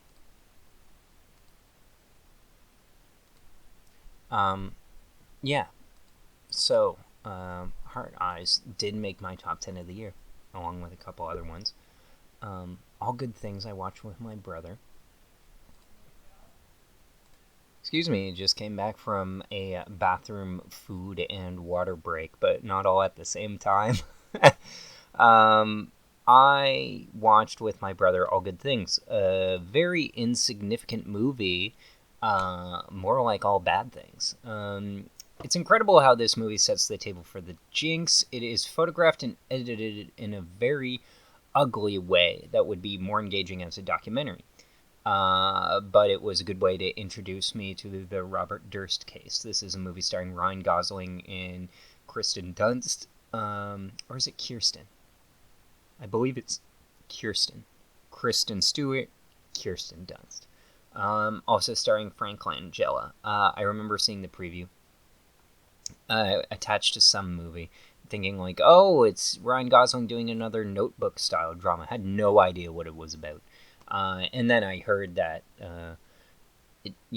after the Jinx came out, that it was related to the Durst case. And that's, my incidents with true crime, my understanding was that, Serial came out as a podcast and people were blown away. And I finally watched it listened to it a year or two later. And didn't find it that interesting. And then Making of a Murderer, another one that I watched years later and didn't really find it interesting. They're all boring to me.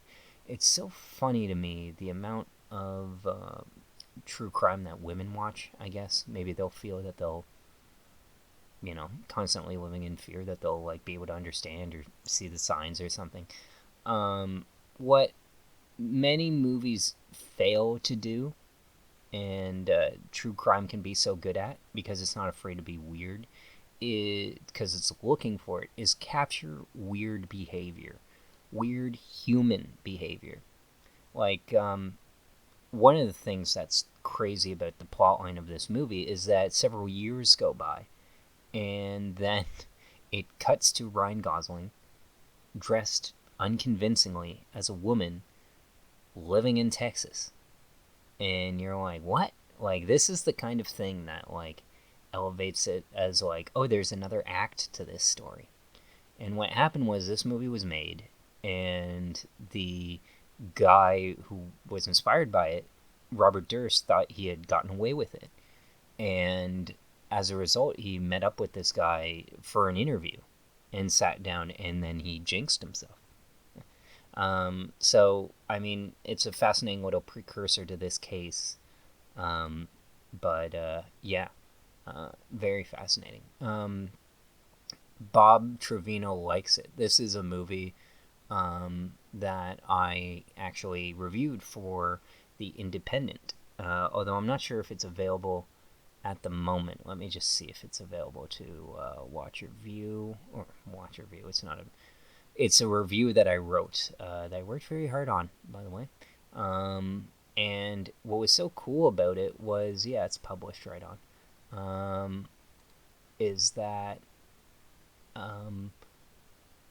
it's a 3-star independent movie, but I got the email with my email address on it. So when I watched the copy of the movie, which was a screening link, by the way, so it was a link to a web address, which you watch it, and every once in a while it would pop up with my email on it, and I felt so special because it was addressed to me.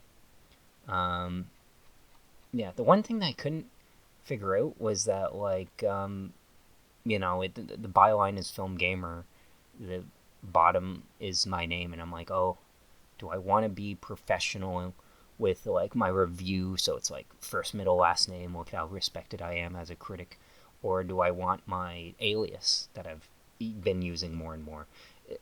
Also, do I want to, connect the two?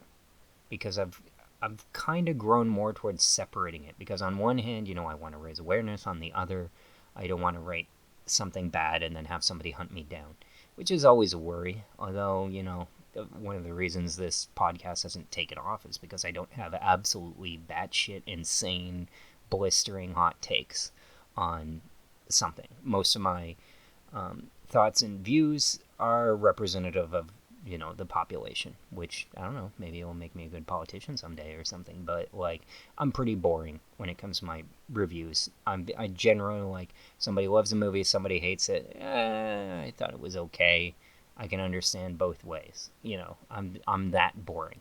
But this is a good 3-star movie, good performances, and I won't read you, obviously, my whole review. You can go to the Independent, as INDIEPENDENT.co.uk, because there's a British Independent without the I, because it's pretty big as a company.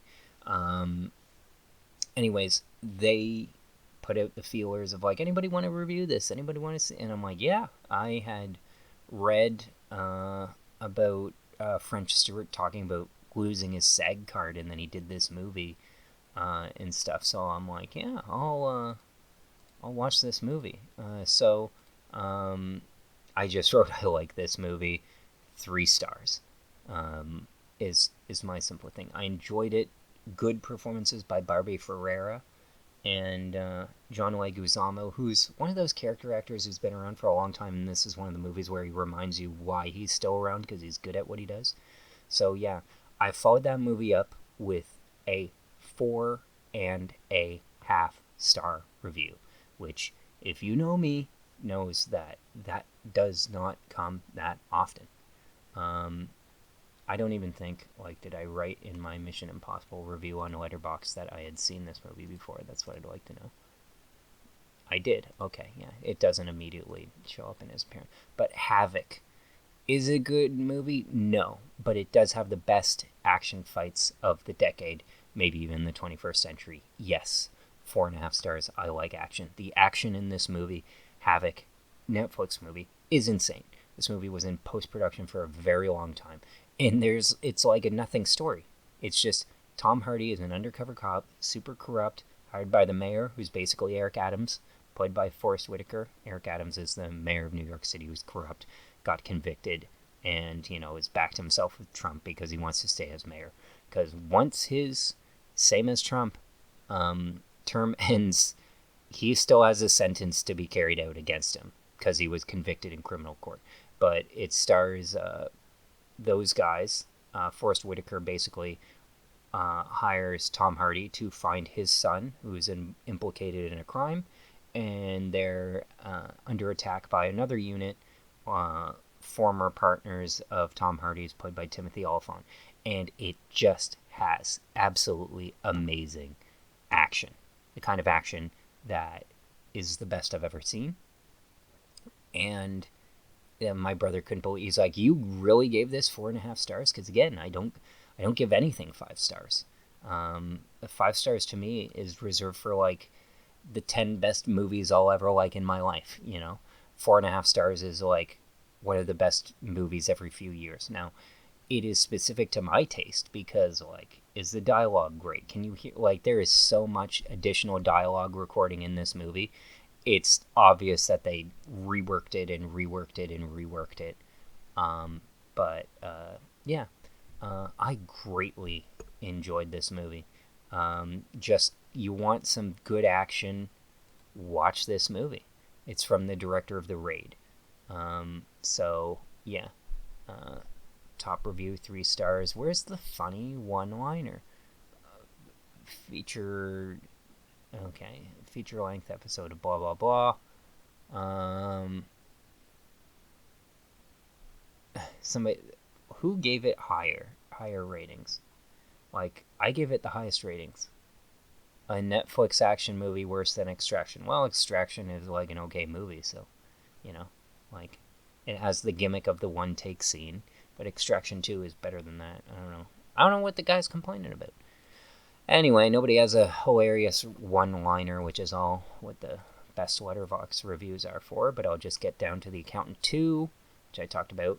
Gavin O'Connor's worst film completely takes accountancy out of the question for it to become just another generic action film. The story is nonsense, but doesn't have straightforward commitment of tone that the last film had. The only good scene is outside the story when Braxton and Chris go out for drinks.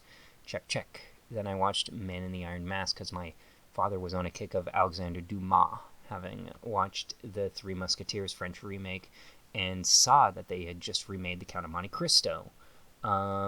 So I wrote about The Man in the Iron Mask, which I knew wasn't gonna nail it, but I enjoyed it while it lasted, and just wrote, it's a great plot. It's basically about the Three Musketeers, all grown up and jaded, who plot to overthrow King Louis XIV. Is it Louis XIV or is it a different Louis? Louis. It just says King Louis. He's a tyrant. So the good guys plot to do something very evil. Save the kingdom by overthrowing the tyrant king and replacing him with his twin brother. And of course that means, in many cases, sending this tyrannical, pure evil man to a life of prison.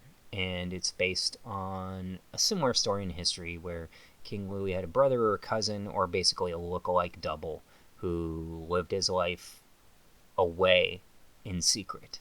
But this movie is like, well, what if it wasn't in secret? What if it was in custody? What if it was in a prison? Which, is one of those things that dramatic artists do all the time. And you get this in these apocalypse films, and it's like, people are the real evil, not these zombies. And it's like, no, if like zombies really existed, like, people would be like, let's fucking get rid of the zombies, okay? And people would team up. Like, they would, yeah, I guess there'd be factions in the way that there'd be separate communities, but the whole idea of like The Walking Dead, of like, oh my god, there's zombies attacking us and gnawing our faces off, but let's kill that guy. It's like, no, that doesn't make any sense. It's completely inhuman, because the threat of zombies, or a greater threat, will always eclipse the danger of, like, somebody who you relate to. It's like an enemy of my enemy situation. But I wrote in The Man in the Iron Mask, which basically takes that idea of like, what if in order to get rid of our greatest enemy, we had to do something evil? I just like that part. It just completely falls on its face at the end and doesn't face the consequences of like the complicated questions it sets up of like, logistically, wouldn't this fall apart because A, B, and C? And the movie just kind of brushes past that and ends immediately before you have a chance to think about it. It was a movie that was rushed into theaters, basically in the can already, but then Leonardo DiCaprio starred in Titanic, and they're like, okay, well, let's put this out. So they put it out, and then and that was like his big movie. And then his immediate next follow up was The Beach, which had its own troubled production. And then, he was always, since then, Leo DiCaprio, very choosy about his movies, even up until this year, where he has one battle after another, which I think will be decent, along with Weapons, which I might talk about. In fact, I'll just talk about it now because I don't know when I'll mention upcoming movies, but it's basically about this idea of one day, these children, all in the same class, at 2:17 in the morning, get up out of their beds, go down the stairs, and walk out the front door and run away. And you can only really see security cam footage of it, but the next day, the school everybody is attending is packed except for one class which is completely empty. And the children go crazy. They blame the teacher, who is played by Ruth Langmore on Ozark, Julia Garner, who I recently saw in the Wolfman remake, which is sort of a remake, not really, but anyways, the trailer for it looks great. Both the 45-second teaser, which completely sets the atmosphere, that's really all you need to see, and then the pretty cool, it takes a bit to get going, but the theatrical trailer is one of my favorite of the year, next to, the 28 Years Later one, which is good. But yeah, I rewatched Adventures of Tintin, knocked it down a grade to 2.5 stars. Yeah, 2 years ago I marked it as watched, but gave it 2.5 stars. Some of the best choreographed action of the decade, but it's all weightless and still waiting on Peter Jackson's sequel. This is a good, well-handled Spielberg movie, but it's like, I don't care about Tintin. It doesn't give you reason to care about Tintin. And it's tedious, and again, when you hang as comedy the fact on somebody like drinking or having an alcohol problem, maybe it was funny when we had the sense of whimsy of the 90s, but now it's just kind of like, man, this isn't funny because you're just thinking about real life people who have destroyed their lives with alcohol. That, like, having a functional alcoholic is a point. Like, not to drag the whole film down, but the whole film is, like, again, very weightless. There's nothing behind it. It's basically about a guy who gets a model ship, which has a clue in it to the secret buried treasure.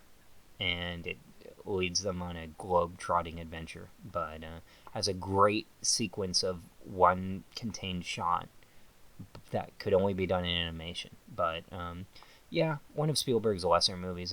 I knocked it down in my ratings here on my lists here, which again, thanks to Letterboxd, is in two different places. If you click on the list, it looks up other people's lists, not your own. But on Spielberg films, I have all 33, and I have Tintin as number 23 out of 33, and I have it behind Lincoln and ahead of West Side Story, which is a better made movie, but not with a better plot. And then, by the way, I tried getting my nephew to watch Hook, and he watched it for like 10 minutes, and he's like, I'm out of here. Let's pick something else. Other movies I've tried to get him to watch, he hasn't watched any Spielberg ones. Jurassic Park he hasn't seen yet, I'm sure he'll like, though. That's like one to nail. I'm thinking I should probably bring Jaws down a little, and that's what I think I'll do. I'm going to bring Jaws down a little because I watched it recently. It's not top 10. So I'm even going to put it below Saving Private Ryan. I'm going to put it below Ready Player One because it's my list, that's why. I didn't love Minority Report, but I bet you I liked it better than Jaws. And you know what? This is blasphemy. to put The Lost World ahead of Jaws, so I won't. Like, I have some respect. I'll put Jaws number 9. Because, man, its sequences there are rough. And the weird thing is, like, do I even have on here? Because I have all this stuff. What did I write in my Jaws review? Look at those moves on Harry. 4K Dolby Vision looks great. You can faintly make out details the original PG-rated film never expected you to see. And that's because in the opening shot of the woman skinny dipping before she's attacked, you see a lot. It's similar to Star Wars, where Princess Leia's slave outfit, you're like, whoa, I don't think they expected people to see this in high resolution. But it's fascinating to see in actuality a film that you imagine so many times in your mind that you've seen long ago to finally watch it, and you're like, I don't remember this. Every scene I didn't remember from this film, and I misspelled scene there. Jeez, that's unlike me. To misspell. Like, I spell it S-E-E-N rather than S-C-E-N-E. Driving me nuts. Okay, let me just... I know I can't... Every scene I didn't remember from this film...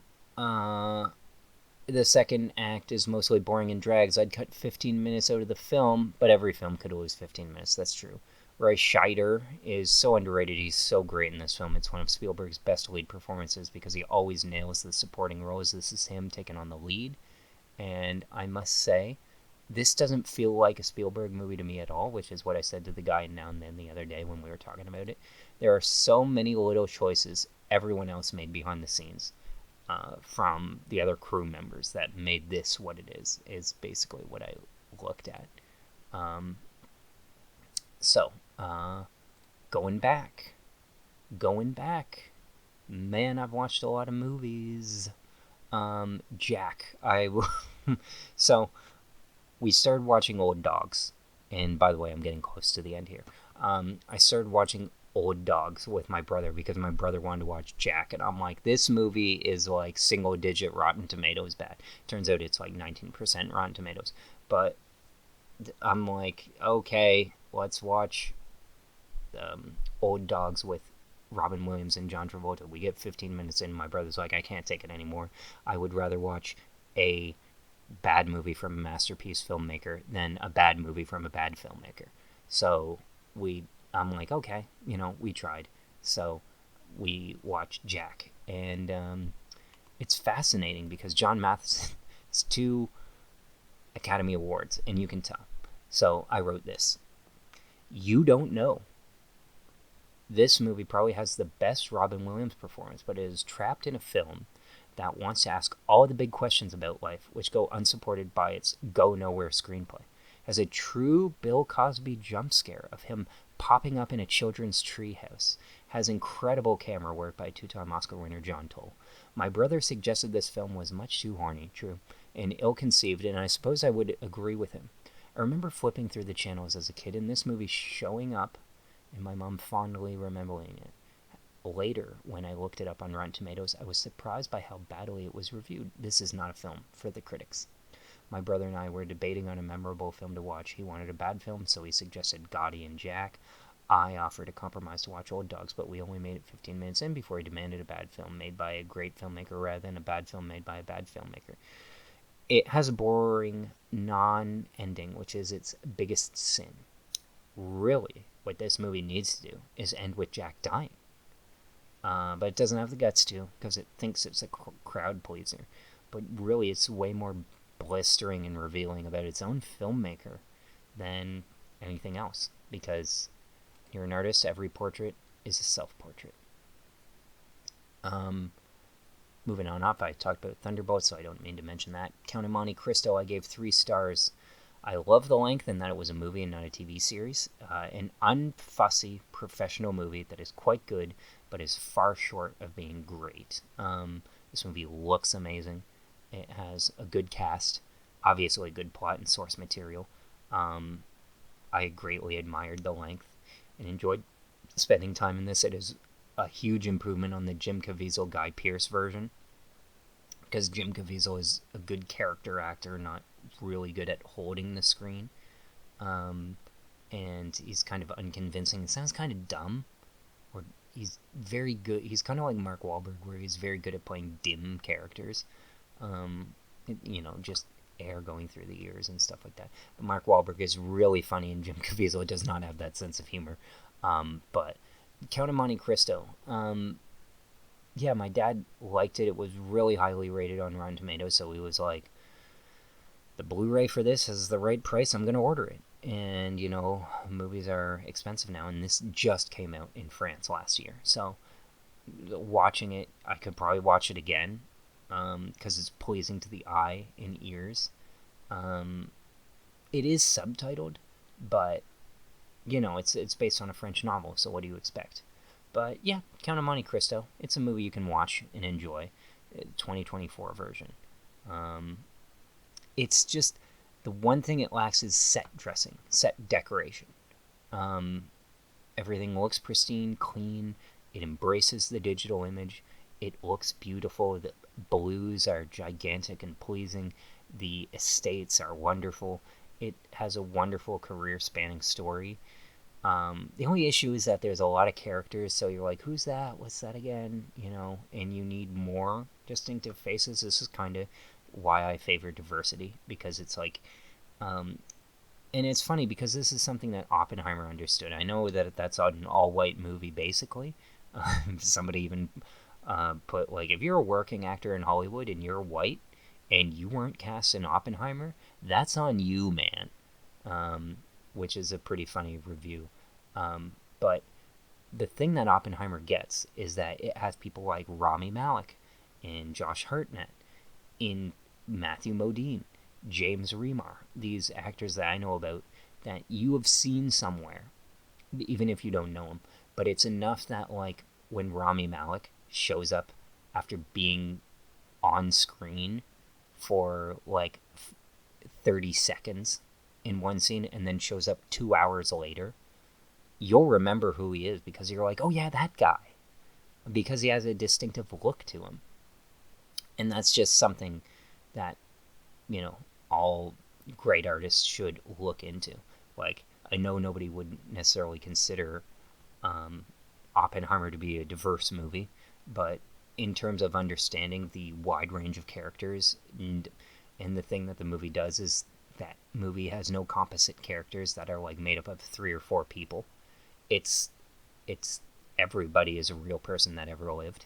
So yeah, that's funny. There's even a funny TikTok that it's like Oppenheimer in 1 minute, and it's just made with like cutouts from magazines of like people playing their most famous characters who are like moving in and out of a classroom and stuff. It's pretty funny. Crude representation of the movie that's accurate too. I'll send it to anyone who asks. But yeah, moving on. So I decided to late night watch a movie. I saw a preview browsing TikTok, and it was a clip from like a kid's movie, teenage movie. And I'm like, I haven't seen one of those in a while, and I used to watch them all the time. And it's on Netflix, and I don't use my Netflix often enough, and I'm paying for it, so I'm like, okay, I'll watch it.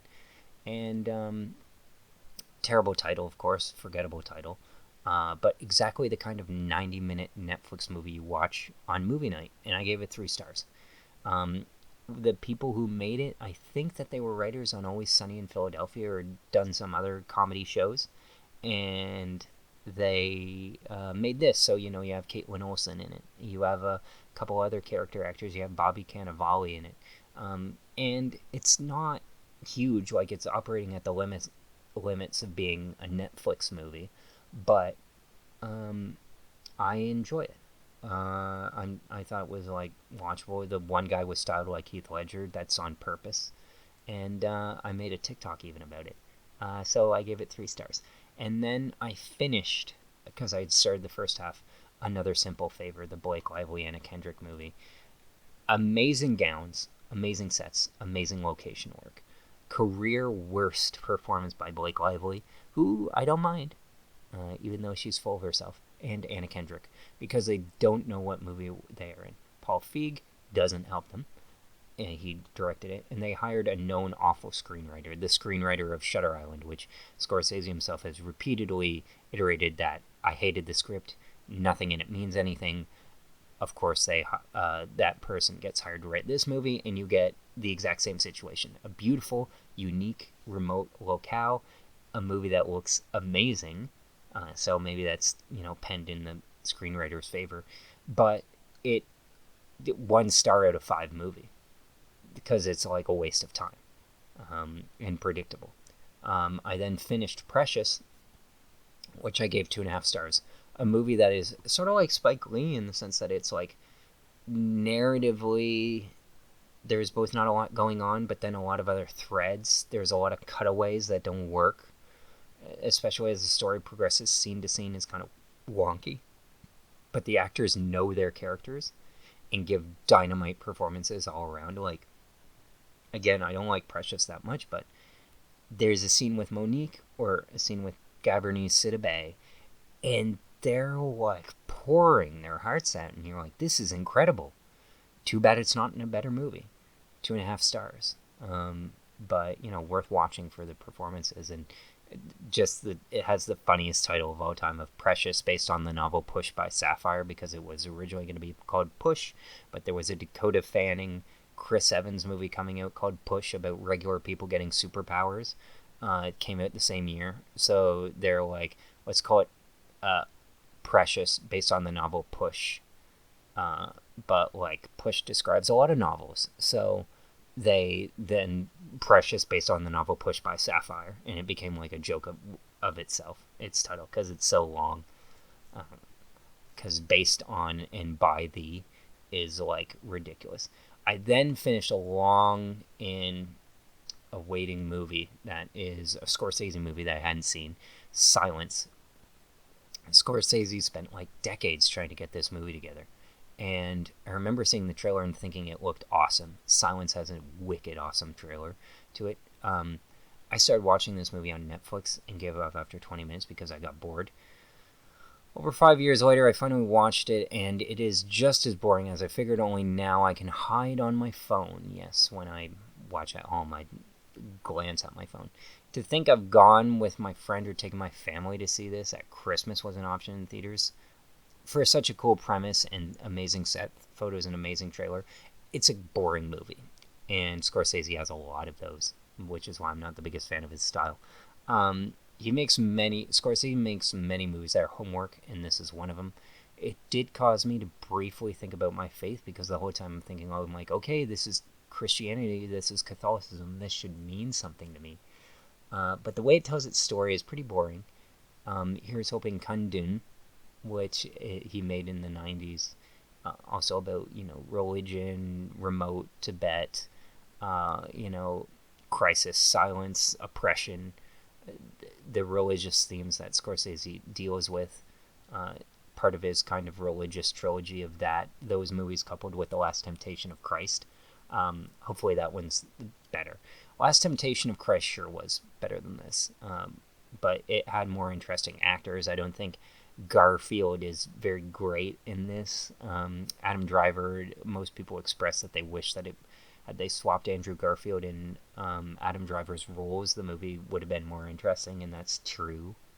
It does feature Rodrigo Prieto, his best work. He had shot Barbie and a couple of other Scorsese movies. He also shot, if I can look this up, 1 second. He shot something like very recently. Oh, Killers of the Flower Moon, yeah, of course, but Babel. But he shot something the same year as Barbie. Oh, yeah, Killers of the Flower Moon was that. Okay, well, that makes sense. Oh, and he was the cinematographer on the Fortnite video that Taylor Swift, did. So, yeah, I love it because Taylor Swift directed that, and Ethan Hawke was in it. I love that when movie studios, they can afford to, they're not really interested in the art of it, but they can afford the best artists in the field who are off making like actual art to just come and do this movie. like Matthew Libatique doing that Caught Stealing movie, because he does all of Darren Aronofsky's work. And it's like, okay, here, it's like getting Picasso to draw a triangle. It's such a kind of a hilarious waste. You'd rather... I mean, I guess you wouldn't if you could afford it. My brother explained this for Joker, but it's like, for what they're doing, you could basically get a guy out of grad school to shoot what they're shooting. But it's like, when you're making billions of dollars and there's millions of dollars at stake, you get with somebody who's not going to screw it up. So if you can afford to hire the best, just hire the best. There's no reason not to. But in some cases, you're kind of better off taking a risk with somebody who has something to say and whose creative vision matches yours, because they'll come up with something to say that you want to say that's not something you've thought of. And yeah, I look forward to trying that out on a film on my own someday. Novocaine. I mentioned this. This is another Jack Wade movie. I just jokingly wrote wasn't feeling it because it's about a guy who can feel no pain, and so I guess he should have died because he can't tell the difference between hot and cold, which means that he could burn his skin or something like that. I will say Amber Midthunder, who was in the movie Prey, which went to streaming, looks amazing in it. And it kind of, for the first act, is bizarrely structured. It's like a love story, and then you're like, okay, well, now there's going to be something at stake, but then the twist is, I'm going to spoil it. Spoilers for Novocaine here. But it turns out that she's, like, in on it, and then so, if she's in on it, there's, like, no reason for the movie to keep going. But it keeps going. And then it gets down into a predictable fight between Jack Quaid and Ray Nicholson. Battle of the Nepo Babies. And I was just thinking, man, I wish Ray was in something better than this. Because it's, I don't know, thinking about Dennis Quaid's Breaking Away, where Dennis Quaid had the choice to do a lot of good movies, and by sheer accident, he happened to be in, The Day After Tomorrow, which, it was a good role for him. He was kind of like on a heater there, because he did that in The Alamo and Flight of the Phoenix, and these tried doing action at that time. But, like, those movies had production value to them, and now it's like Jack Quaid getting in. He has good taste. Like, he was in, Oppenheimer. Dennis Quaid famously said about his son his son wanted to get into the industry, and Dennis Quaid is like, you're going to use my guy, who I've been using for 20 years. And I bet you Jack Quaid thought, he's like, well, your guy kind of sucks, Dad, because you're in shitty faith-based movies. And so he's like, no, I want to do it on my own. I'm going to find my own guy. So he does that, and then he starts to do well, and then does, like, really well, getting, like, Oppenheimer. And he then starts calling him up, and he's like, oh, man, can I have some help here? So it's just kind of funny, because he's, these younger kids, they're in their 30s, maybe some of them even early 40s. I mean, I want to mention Colin Hanks, but the truth is he has nowhere near the career that Tom Hanks does. I mean, Colin Hanks is in the trailer for Nobody 2 playing the number 2 bad guy. Wish he was doing better. But, wife and kids to support, and he's comfortable, happy, doing what he loves, so there it is. Like, he was in King Kong. He led Orange County. That's enough for him, I guess. He was a bad guy on Dexter in its worst season. So, anyways, but some of these Nepo babies, they have a better understanding of, like, Wyatt Russell is another, of the industry and where it's at and the realities and challenges, like Patrick Schwarzenegger. Many of them work really well at stuff like that. So, yeah, wanted to like Novocaine, wasn't feeling it, 1.5 stars. We're at May 17th, so we're, in the last 4 days, I've watched 1, 2, 3, 4, 5, 6 movies, jeez. I mean, that's a lot, what can you say? So, on the 17th, I watched 2 movies. Now, I included 13 Going on 30, which I just saw the end of on TV, and I actually gave it a like. I don't know very many movies that I give the heart to. A Minor Inconvenience is the only other one on the list that I've mentioned today. But 13 going on 30, I wrote Elektra and Hulk together, because it stars Jennifer Garner and Mark Ruffalo. Put it on the list of movies from the mid-2000s that had good production values, actors with natural ability or something to prove, and basic competency that look like masterpieces in comparison today. This is a nice companion piece to Big. This movie is like straightforward down the middle. What elevates it is, of course, Jennifer Garner is really committed to the role, and she is basically like a grown-up teenage girl who's like very clearly a geek but is hot now, so that works. And she was 30 at the time of doing it, and it's cast really well because the young girl was 13, grew up to be 30. Like, if you watch, she was in like a independently released movie, and she looks quite the same as Jennifer Garner. Yeah, she is good in this. Judy Greer again can play the, like, this is the movie where pretty much people are like, oh yeah, like Judy Greer always plays the best friend. She's great in it. You get to see Andy Serkis, who we'd already known as Gollum. You get to see him on screen. I remember being thrilled at that.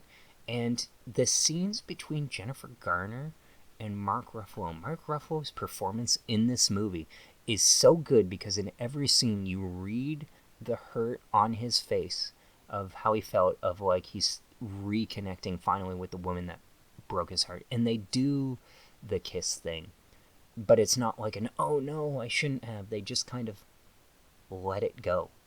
And it's specifically like feminine choice, because women are all about, I'm speaking broadly here for the sake of movies, but like are about like emotion, like emotionally cheating, and men are about like physical cheating.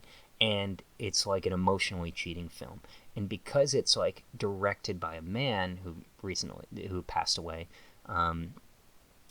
it has that, like, it complements the movie's morality in a weird way, of like, we as audience members understand because we are experiencing the movie through Jenna's story, Jenna Rink, the character that Jennifer Garner plays.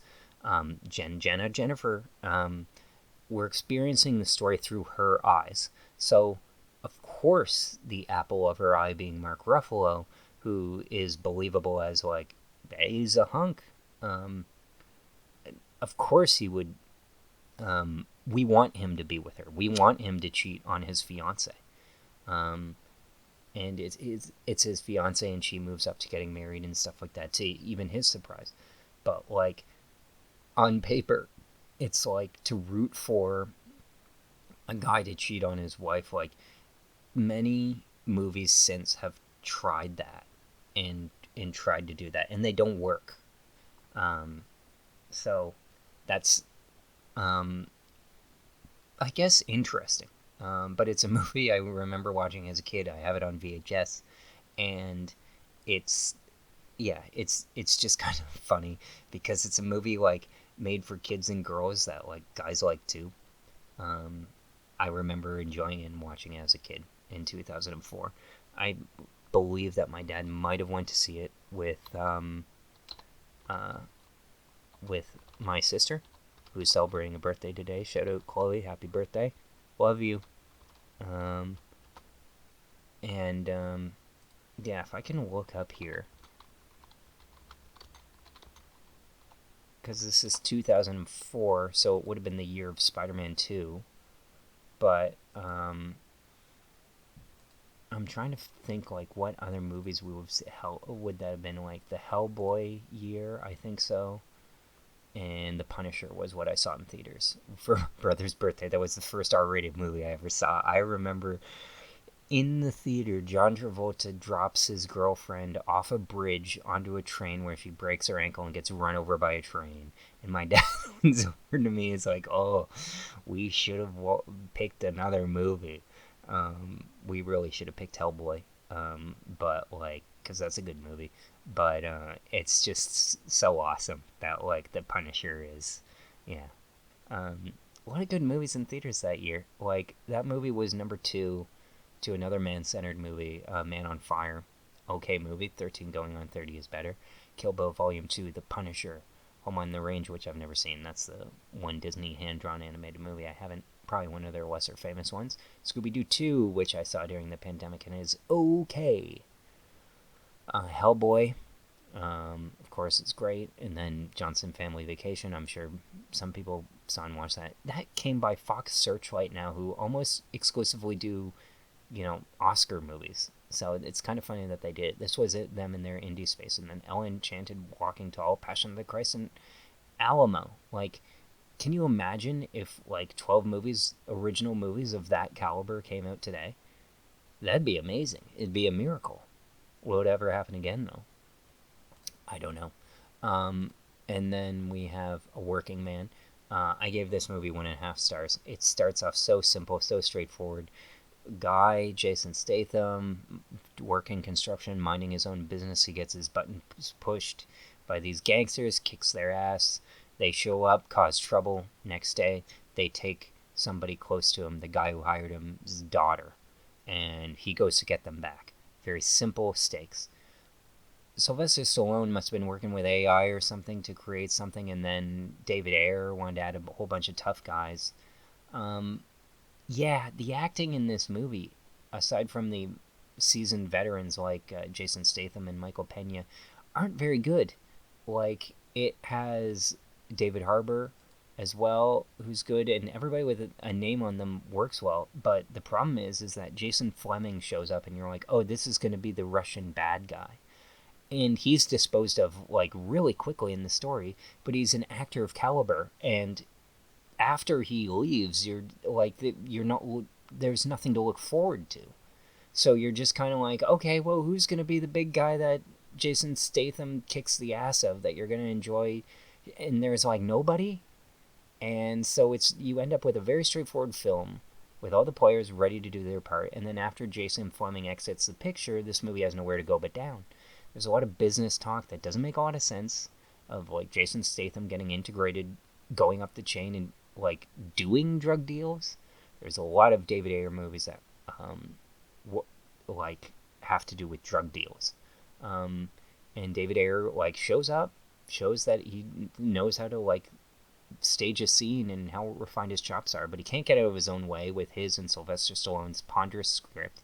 And editor Fred Raskin, who took over for Tarantino's previous editor and did the Django Unchained and The Hateful Eight and Once Upon a Time in Hollywood, which I recently commented, if you don't stay for the end of that movie, just by itself, those are ponderous movies. James Gunn's The Suicide Squad is another one that Fred Raskin edited, where you're it feels interminable, if that's how you pronounce it. Interminable. I'll look it up and get back to you, but it's a 2-hour movie that feels way longer than that. And this editor has an ability to make any fun genre exercise feel like work. You really feel okay, what's going on? And my dad fell asleep watching it, so that tells you all you need to know, because it was one that he wanted to see. The 18th, I saw one movie, and I realized a movie that I had rented from the library wasn't taken back yet. And it was Bulworth, mid-90s movie that Warren Beatty directed, that has such a great premise about a man who is a senator, J. Billington Bulworth. And it's in the 90s, the Democrats got the election in the bag, so in the safest state, which is California, Democrat runs, through his primary, and he's bored and dejected. So he's borderline, rich, suicidal, and what he decides to do is end it. So what he does is he takes out an insurance policy on his own life to kill himself and hires a hitman to kill him. And then what he starts doing is, going to the black event meeting and just starts saying whatever is on his mind. Of it's hey, how come you don't care about our problems? He's well, you don't give me any money, so I don't care. And it's and then he's the Jews give me money, they run Hollywood, I always make sure to put them on the ticket. And so it's just kind of a crazy movie. And then he basically is on the run from this, and then through a series of mix-ups tries to get it back and call off the hit, but like can't. So he just runs from campaign event to campaign event, acting insane, and the movie just kind of goes with it. It's edited in a very bizarre way, but I wrote, great premises like this are a lost art.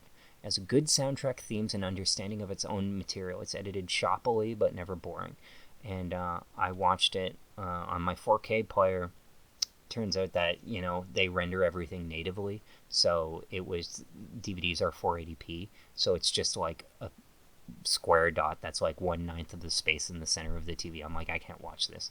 I know that the Xbox is going to do it, but I can't mess with the TV settings too much because it's not my TV, so I put it on the Xbox thinking I'll mess that up, and I find a setting on the Xbox, the magnifier, and enable it, and that zooms it in, and that's actually perfect for the frame of it. It's just, I think I'm watching the full screen version, so it's cut off a bit in order to fill the bars, so it's like really like it feels too zoomed in, even though it's presenting in widescreen.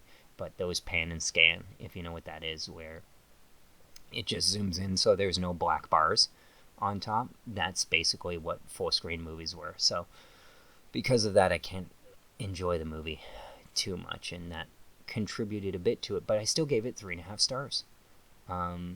As much as I gave the movie, which is probably my favorite of the new ones that I've seen. Aside from, Havoc or Sinners. I liked it better than Hard Eyes, for sure. And Bulworth and Bill Burr, the Drop Dead Years. But Freaky Tales. By the way, so in this movie, it has a great cameo, which I won't spoil. It's one of those cameos where they bring something up, and I'm like, this was a movie from the 90s, so-and-so would show up. And that so-and-so did show up. So I felt great about that. He plays a video store owner. And he counts down for Pedro Pascal, like the top 5 underdog movies of all time. And what's great is he doesn't say what the movie is, but he gives you enough information to find out on your own, because the filmmakers, Anna Boden and Ryan Fleck, know that true cinema goers will look it up. And I did. And the movie is called Breaking Away, 1979, starring Dennis Quaid. And that's the movie that the video store owner in the one scene that is talking to Pedro Pascal says. And I'll say in this movie, Pedro Pascal is great. Ben Mendelsohn is great. It's an entertaining story.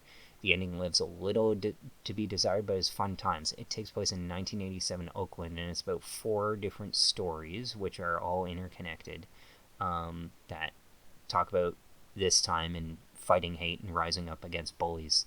And when violence is necessary and when it's not, but in a really fun, again, genre-esque way. It has that 80s cheese, some supernatural stuff to it, fantasy stuff, but it's good. It's got coming-of-age stuff in it. It's got cop corruption and action. Pedro Pascal's character is named Clint, and he's a badass. And I convinced my dad to rent it for $9.99, and I think it was worth it. I have some clips that are going viral right now. Well, I'm being generous. They're not actually going viral. I put one on TikTok, which is highest grossing, which is 57 ones and 57 likes, over 1,000 views. Good ratio. And then another one, I always struggle because I put the caption of like, do I want to reference a previous character this guy has played, or do I want to reference as a meme like something generic that happened to me that will connect? And I'm not very good at writing generic memes that other people are on Twitter, so really I should just write something related to the character, because this guy that Pedro Pascal plays in the movie is basically like his character on The Last of Us. But I'm just kind of like, oh, that's like a comment thing. It's not worthy of a caption on the thing you're posting. So, classic overthink, I don't know. And then, nothing else has really hit. Maybe I put that up too early or didn't put in enough. But if I go over to my YouTube page and see how those same videos are due, I have 579, 510. So I have those two. 4 likes. Now the thing is that on YouTube they have a bit of a copyright problem. So because of that, they're blocked in a lot of countries. But yeah. Anyways, moving on. Cruising on down Main Street. Wolfman, which I watched yesterday. 2.5 stars. Now, the reviews for this weren't good, but they weren't good in a particular way because there's nothing about the movie that is bad per se. It's all very well done. The problem is that Blumhouse did it, and it just didn't have enough money committed to it. It's a werewolf movie that doesn't really earn the Wolfman name. It needed better actors because Christopher Abbott is in it, who's not a great actor. My dad just watched him act out a scene, and he's like, this guy isn't a good actor. It needed better actors. Acting, of course. Because it needed better acting. Sometimes you can have, a movie star, and they're not very good, but your understanding of who they are as a person furthers the character. I've talked about that a bunch. It needed 15 million more of a budget because it's expensive for a Blumhouse movie, but they do cheap movies, and this cost 3.5 times more than The Invisible Man at 25 million. Invisible Man only cost 7 million, but The Invisible Man is very contained, and its premise suits that because it's about something that you can't see, and it's from the perspective of a woman who doesn't know what's going on, and that woman is played by Elizabeth Moss, who's a fabulous actress. This movie has Julia Garner, who is not at that level, who I like and is okay, and she won 3 Emmys, but she won 3 Emmys because the Emmys are lazy and pick the same person every year, so they picked her in Ozark instead of picking Laura Linney, who is a very good actress on that show, even directed an episode well, but, the Emmys, they'll pick the same person, but they'll never acknowledge the correct person in the cast or diversify their votes. It'll be interesting to see if they end up, picking The Last of Us or not, but, yeah. The movie is just a lot of well-directed waiting around. It looks beautiful, is tense, has good themes, but haphazard execution when it comes down to the wolf-to-wolf confrontation. It's just basically about transformation and turning into a man that you feared. The man fears. It starts off a boy in the woods with his father, and really it's something, and it'll segue well into my next subject, which is The Last of Us, about confronting your own fears of fatherhood and that kind of thing, because this last weekend was really good. But I did decide to, it was 9 o'clock at night or something, and I'm Run Silent, Run Deep. That's a title I've heard of that I've never seen, and it was directed by Robert Wise, who won 2 Oscars for Sound of Music and West Side Story, and I'm okay, well, this is one of the best known directors. It's a submarine movie. If I've heard of it at my age, I'm sure it's good. So my dad's like, hey, you want to watch it? And I'm like, yeah, sure. It's only 94 minutes long, or 93 minutes. It contains the best performance of Clark Gable from Gone with the Wind, a career that I've seen. I also saw him in the Misfits boring movie. It feels long for a 93-minute movie, but holds up as well as a film from the 50s can, but ends abruptly and is still boring despite great production design and blocking. It also stars Jack Warden, who I know from The Replacements and a bunch of other stuff. You'd know him if you saw him, and Burt Lancaster, who I also know as an old man, so it's weird to see him young. He's built like a tank.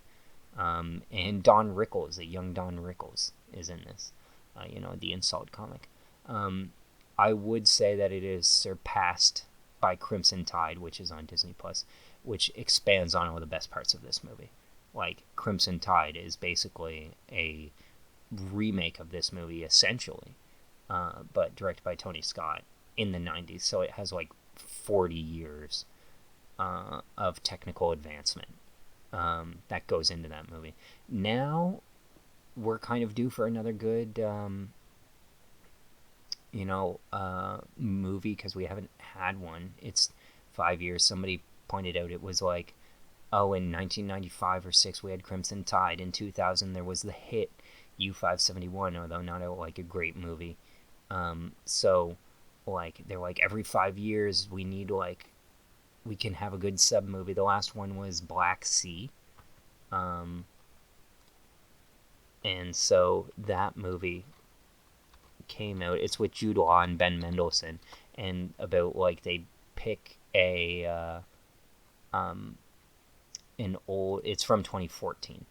But it's basically like, in order to make good with his former employers, a submarine captain takes a job with a shadowy backer to search the depths of the Black Sea for a submarine rumored to be loaded with gold. I enjoyed that movie. So, we haven't had one in like 2020 or 2025 that we could see. So we're due for 2 good submarine movies.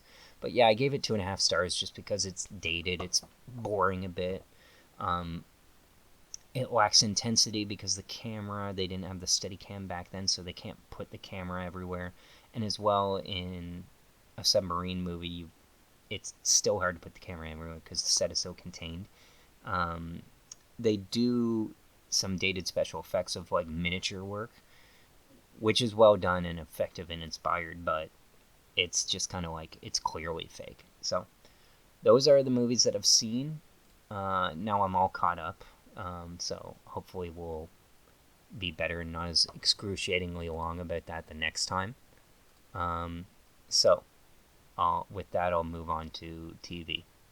Okay, The Last of Us Season 2. Let's have at it. This is a point of no return for the series. Now, I find that between the games, the second game is superior, and the second half of the second game is superior. The problem is that the second half of the second game is going to be the entire third season, which means that we're going to have 2 years before getting to the best part of the game. That's very disappointing. I am bothered that we had to wait 2 years and we get 7 episodes. Remember when Game of Thrones was doing 10-episode seasons a year? It wasn't until the final 2 seasons where they had to wait for the snow to melt to do those 2 seasons because it was the long winter. Then after that, studios realized, hey, people will wait 2 years between seasons, and that became the norm. And what's also the norm now, especially post-writer's strike, is only having like 1 or 2 writers. And that was the case with Game of Thrones as well, where they had like very few writers, no women in the room and stuff like that. And The Last of Us changes that. It has the co-writer of the second game, Hallie Gross, in with the writer of the first and second game, Neil Druckmann, as well, and Craig Mazin. Some people have said that Craig Mazin doesn't quite understand the characters as well. I don't know. Craig Mazin, to me, it's like similar combination of how he's always written and, on Chernobyl. I think the big problem is that the auteur of this series is basically Neil Druckmann, and they tagged Craig Mazin on with him because they wanted somebody who had completed an HBO show before, and Chernobyl had brought them so much that it was easy to say yes to. So the problem with The Last of Us is, because the main driver of the show is also the game creator, he's been so exacting that he has slowed down the progress of the show and momentum. This is a show that would be better on a schedule similar to Lost, wherein we have major episodes, major seasons, we have a couple of detours and stuff. Nowadays, there is no detour. There's just plot. And so when an episode like the most recent one comes along, the penultimate episode, which is entirely a flashback with Joel, which had some good stuff. You have a nice cameo by Tony Dalton. You have a nice cameo by Joe Pantoliano. That add color to the texture of it and really make you enjoy these characters. It gives you just enough that you wish there was more. but there should be more because TV shows are not designed to have 7 episodes with a 2-year break. And that's just the frustration of, if you're adapting something, why are you taking so long? And it's not a question of quality, I don't think, because TV shows that are good all the time have multiple writers, and you basically have one writer for every TV show with the showrunner directing it. But nowadays, the showrunner basically wants to be involved and do the whole thing themselves and take all the money for themselves. They work hard, they deserve it. I'm not saying they don't. But it leaves the fans out in the cold because you like a show, oh, when am I going to see The Last of Us again? Oh, in 2027. Because they can't film until 2026 because, on one, maybe all the schedules have to line up.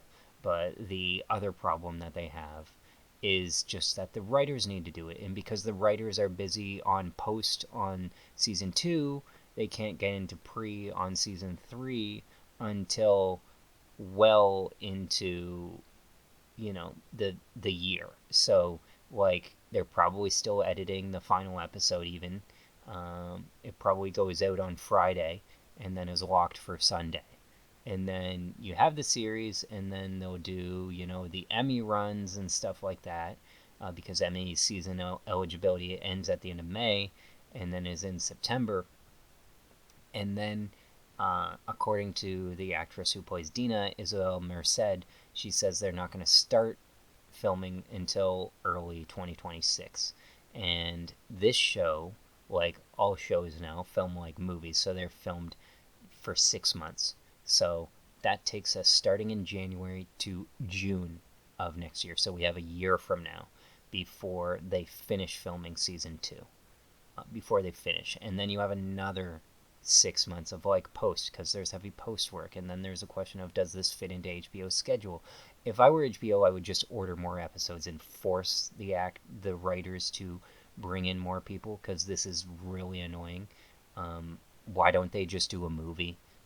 Basically the point of it. And then you're like, oh, well, we can't fit all that into a TV show. True, but then you're not even following the conventions of a TV show. So it's very frustrating to me because it's just kind of highlighting the structural problems of adapting a very well received video game into a TV series by making the TV series faithful but inferior. Now, I will say I watched the most recent episode, which was great, and I needed it to be great because you need it to kind of... It wasn't going downhill, but I wasn't loving it. I'm like, this doesn't feel like an HBO show. It doesn't feel premium. It doesn't feel the best. And the TV show this last Sunday reminded you of why you like it, because you get a flashback and, oh, this good actor shows up. Oh, that's good. And then the scene I honestly thought was the best acting of Pedro Pascal's career. And Bella Ramsey is good. The fans that are so annoying, they don't know shit about making movies or television or even video games. Their criticisms are not thoughtful. They're just like, duh, this, I can't stand this character. And the annoying thing is this: you can dislike Bella Ramsey's acting. Absolutely. You can dislike how they've handled the character. Absolutely. Do any of these comments actually address any of that? Not really. They're just upset that a hotter actress did not play Ellie, which is so stupid because the character is a lesbian anyways. Like, what difference does it make to you that they didn't...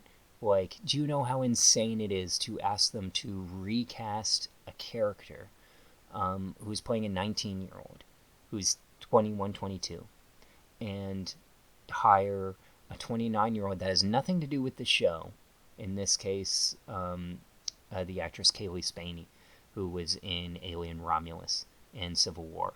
And in Civil War, she, like, looks like a child, but has, like, an adult woman's body. And so all the internet perverts thought that was hot, so they're like, oh, why isn't she in the movie? Because, like, oh, here she is in a sci-fi setting. You line up 2 screenshots from Alien Romulus and The Last of Us, and she looks like Ellie a bit more in the game. Hate to say this, but she's not as good of an actress as Bella Ramsey is. Bella Ramsey is somebody as well, logistically, business-wise, that HBO has under contract from Game of Thrones, who's done business, who's been vetted. They have Pedro Pascal, who they've done business with, has been vetted, had under contract, and stuff like that. So those are two dependable, good actors that they can hire. And they want to bring in other audiences. Now, here's the thing. A lot of white people play video games in America. And because it's niche, you can pretty much cater to white people and do really well. And when it plays video games, people kind of don't, doesn't matter. Like, people of other colors will play a, a white character. Same as they'll see a white movie. But on an ongoing television series, they basically have the white people in the bag. And so what they need to do to justify the expense of the television show, which is already the most expensive production that Canada has ever had, and for its episode count in HBO history for a new series, especially in its first season, it cost over $100 million, came down to like more than like $11 million per episode for the first season of a television show. That was huge. The budget increased for season 2, and they only have 7 episodes, so they really maximized their take. So the interesting thing is just that, like, the video game is better. It's like better. It's more expensive. It's lit better. The acting isn't quite as good, but the characters are the characters. Like, Ashley Johnson is Ellie. She sounds like Ellie. The only person who would be more Ellie would be Elliot Page, formerly Ellen Page, because that's who they ripped the character off of before. At the time, Ellen Page warned about it, and then they changed the look of the actor so they could avoid a lawsuit, because she was doing business with Sony already on Beyond Two Souls. So, like, Elliot Page is really the only person who could play that character more than how you see it. But these online nerd trolls just basically want to have a character who they find sexually more attractive, and that is the long and short of it. On television, because you have to constantly be thinking about audiences, and they want broad audiences to justify their price, they've hired like a Hispanic actor. So they had hired Pedro Pascal in a role played by a white guy, who was Joel Miller, played by Troy Baker, who also currently voices Indiana Jones and the Great Circle. You kind of, when you're dealing with money that large, you kind of have to make those decisions, unless you're an exacting director with a load of experience who can just basically be like, hey, I've done this before, I've made financially successful products, trust me. You know, the annoying thing to me is just to see how big The Last of Us premiered and then not see that translated. Now, the problem with that is that it is naturally a divisive game. People have always hated that, Joel Miller dies in the beginning of the second season. But the thing with that is that, like, that's what great art does. It's divisive. It makes sense for the story. The problem is that the television, in adapting it, although they've made some minor background improvements, it is just an imitation of the game, kind of 1-to-1. They add a little bit more, but because it's an imitation 1-to-1, it doesn't really have the credibility of being like an uncompromising artistic vision. So the fact that it's losing its audience a tiny bit in the sacrifice for its storytelling isn't like super justifiable, because it's like, well, now are we even going to get a season 3? Like, yeah, we'll get a season 3, but now they're like, oh, well, we're going to stretch it out into season 4. And this was a talk that they had in season 1 of like, well, Pedro Pascal could stick around, we like him. And again, they can keep flashing back to him and stuff, but like, the irritation is just that, like, just tell the story in front of you. I liked how they didn't, trip themselves up and kick the can down the road with Joel, because people knew it was going to happen, and they knew it was going to come out. So they're like, people are going to be asking, why hasn't this happened yet? Then, it needs to happen. So I appreciate how they've adapted it. It's just, I hate the wait. Like, if I only had to wait a year, that would be something. Like, remember when you could finish a television show in May and it came back in September, how excited you were? Probably not, because you weren't around that time. But I was, and I did enjoy that. And I enjoyed the spate of new releases of television shows of like, ooh, this is coming, this is coming. Like, The Bear is like a nothing show, so they, can come out with that every year. They filmed season 3 and 4 back to back. They should have done that for this, but it's too expensive, I guess. But I just hire more writers. That's my takeaway.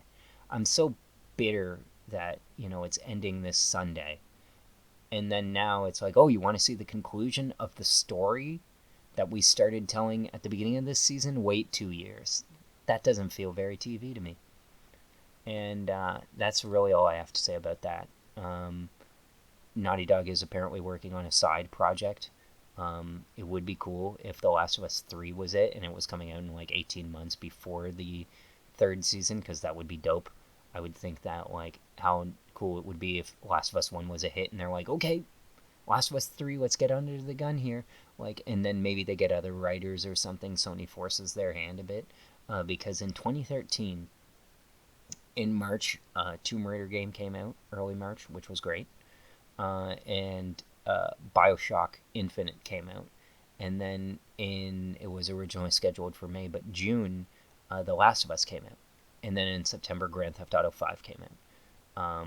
So wouldn't it be funny if in 2026, in the spring, we had Judas, which is supposed to come out this year, I guess, but hasn't officially been confirmed, if that got pushed to 2026 as well, although, with Grand Theft Auto vacating, we'll see. And then you had, in, the springtime, Grand Theft Auto coming out same slot Last of Us did in like May. I can see it getting bounced to June or something. And then in September, or even late December, you had The Last of Us 3. That would be cool because it'd only be 18 months. Fallout, which came out a year ago, just over a year ago, they put season 2 into production fast. Like, that's a show that's not as high on quality, but visually it looks amazing. And that show is coming out in December. So I'm like, maintain hype. People are like, oh, we're going to see it this year. All right, it might be December, but it's this year. So, gamers are well fed between that and Until Dawn, and this show, and another season of Twisted Metal as well, coming out in July. So that's fun. But yeah, the trolls, stop being so cringe. And I just wanted to mention, because it was the best work of Pedro Pascal's career, I'd love to see him get an Emmy nomination. I don't care about Emmys that much, but he's in maybe 3 episodes, so less than 50% of the show, so too much for guest actor or whatever, but supporting actor would be good. The problem is that he runs up against the White Lotus cast, which the Emmys just like awarding, and like, I like Walton Goggins, and Jason Isaacs is actually my favorite person in that category, and I liked even Patrick Schwarzenegger. Maybe it'd be cool for him to be nominated, but like, come on, give it to Pedro Pascal. Don't have it be like, I remember the Watchmen year where they had Yahya Abdul-Mateen II playing Dr. Manhattan, and they gave it to him over Louis Gossett Jr., who is playing a character who wasn't from the comics, who's amazing in it. But they picked the young black guy in the cooler role over the actor who actually added a whole bunch to the character plot and mythology. Or how they, instead of a couple of years ago, Prey was nominated for Best Television Movie. That is an excellent movie. And they gave it in direction to an episode of Beef, which I don't even think I got to.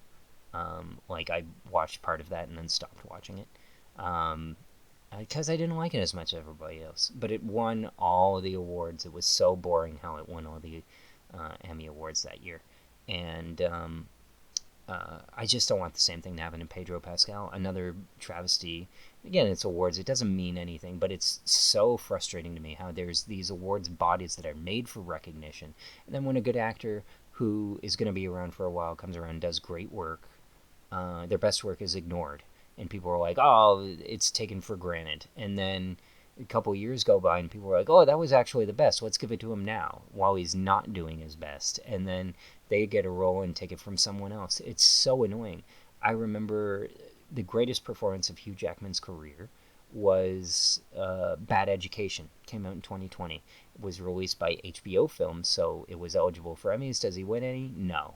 They don't give it to him. It's an Oscar caliber performance, and they don't even give it an Emmy. Ugh.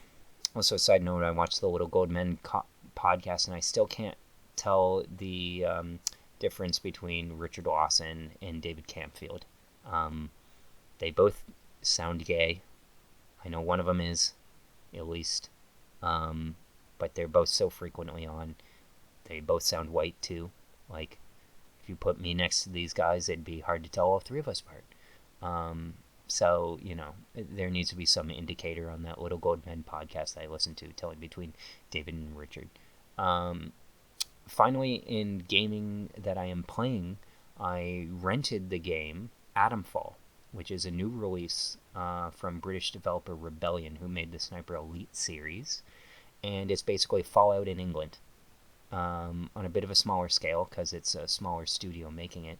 But I rented it, wasn't sure which would it come out on, so I rented it on both PlayStation and Xbox.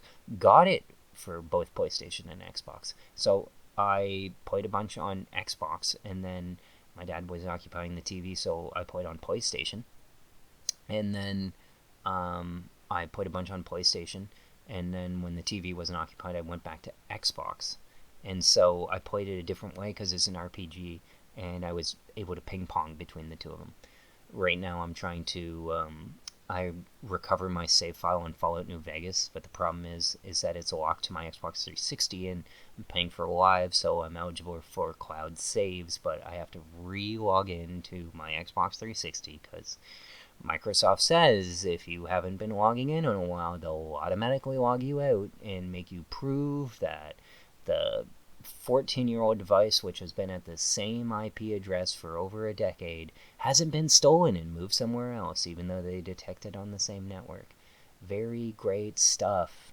It's the same with my iPad, which every 2 weeks I gotta log back into, and then when I log back in, it's like, oh, well, you better change your password. And I'm like, I don't want to change my password. And they're like, well, you need to for security reasons. And I'm like, ain't technology grand? So to avoid that very exhausting, ever-changing technology, which I always have to deal with, even though I'm an expert in technology, I retreat to basic meta commentary of Fortnite. So I've been playing Fortnite, trying to fight Vader. Turns out you need a lot of guns, a lot of powerful guns to beat him, and you probably need a few people to do it. And I'm trying to contact the AI voice Vader, so I don't know how people are doing it individually. But, yeah. Also, an interesting note in the legalese is that even though Disney signed a AI release for James Earl Jones is not the only one who has done voice work for Darth Vader. And the problem is that the video game voice actors are currently on strike. So, because Darth Vader is voiced by other video game voice actors, do you think that the AI, which actually is an AI, it's a large language learning model, can tell the difference between who voices the same character of Darth Vader? It cannot. It just as well as it cannot track the timeline of people who have won, Oscars and MTV Movie Awards. Those are like varying variables with a set of circumstances depending on names in chronology in a way that just simply is not quantifiable yet for, I'll call it an AI for the sake of argument, but at this stage of its life, which I believe ChatGPT came out in 2021, so if you want to think of AI as anything, think of it as like a 4-year-old in a library of like they recognize stuff. They recognize books everywhere. They recognize what something's referring to. Oh yeah, that's that. I remember that. But it can't really string a sentence together. It knows what a sentence is supposed to look like, but it doesn't really understand what it's doing. And too many people kind of don't understand that nuance about AI. Of like, look, AI put this painting together. It's like AI did not put this painting together. It sourced a whole bunch of photos and copied and pasted, and then layered on top of layer on top of layer on top of layer.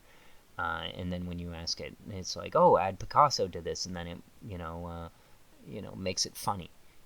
It can approximate, it can understand, it can reference. It's a very talented mimic, but it cannot create anything.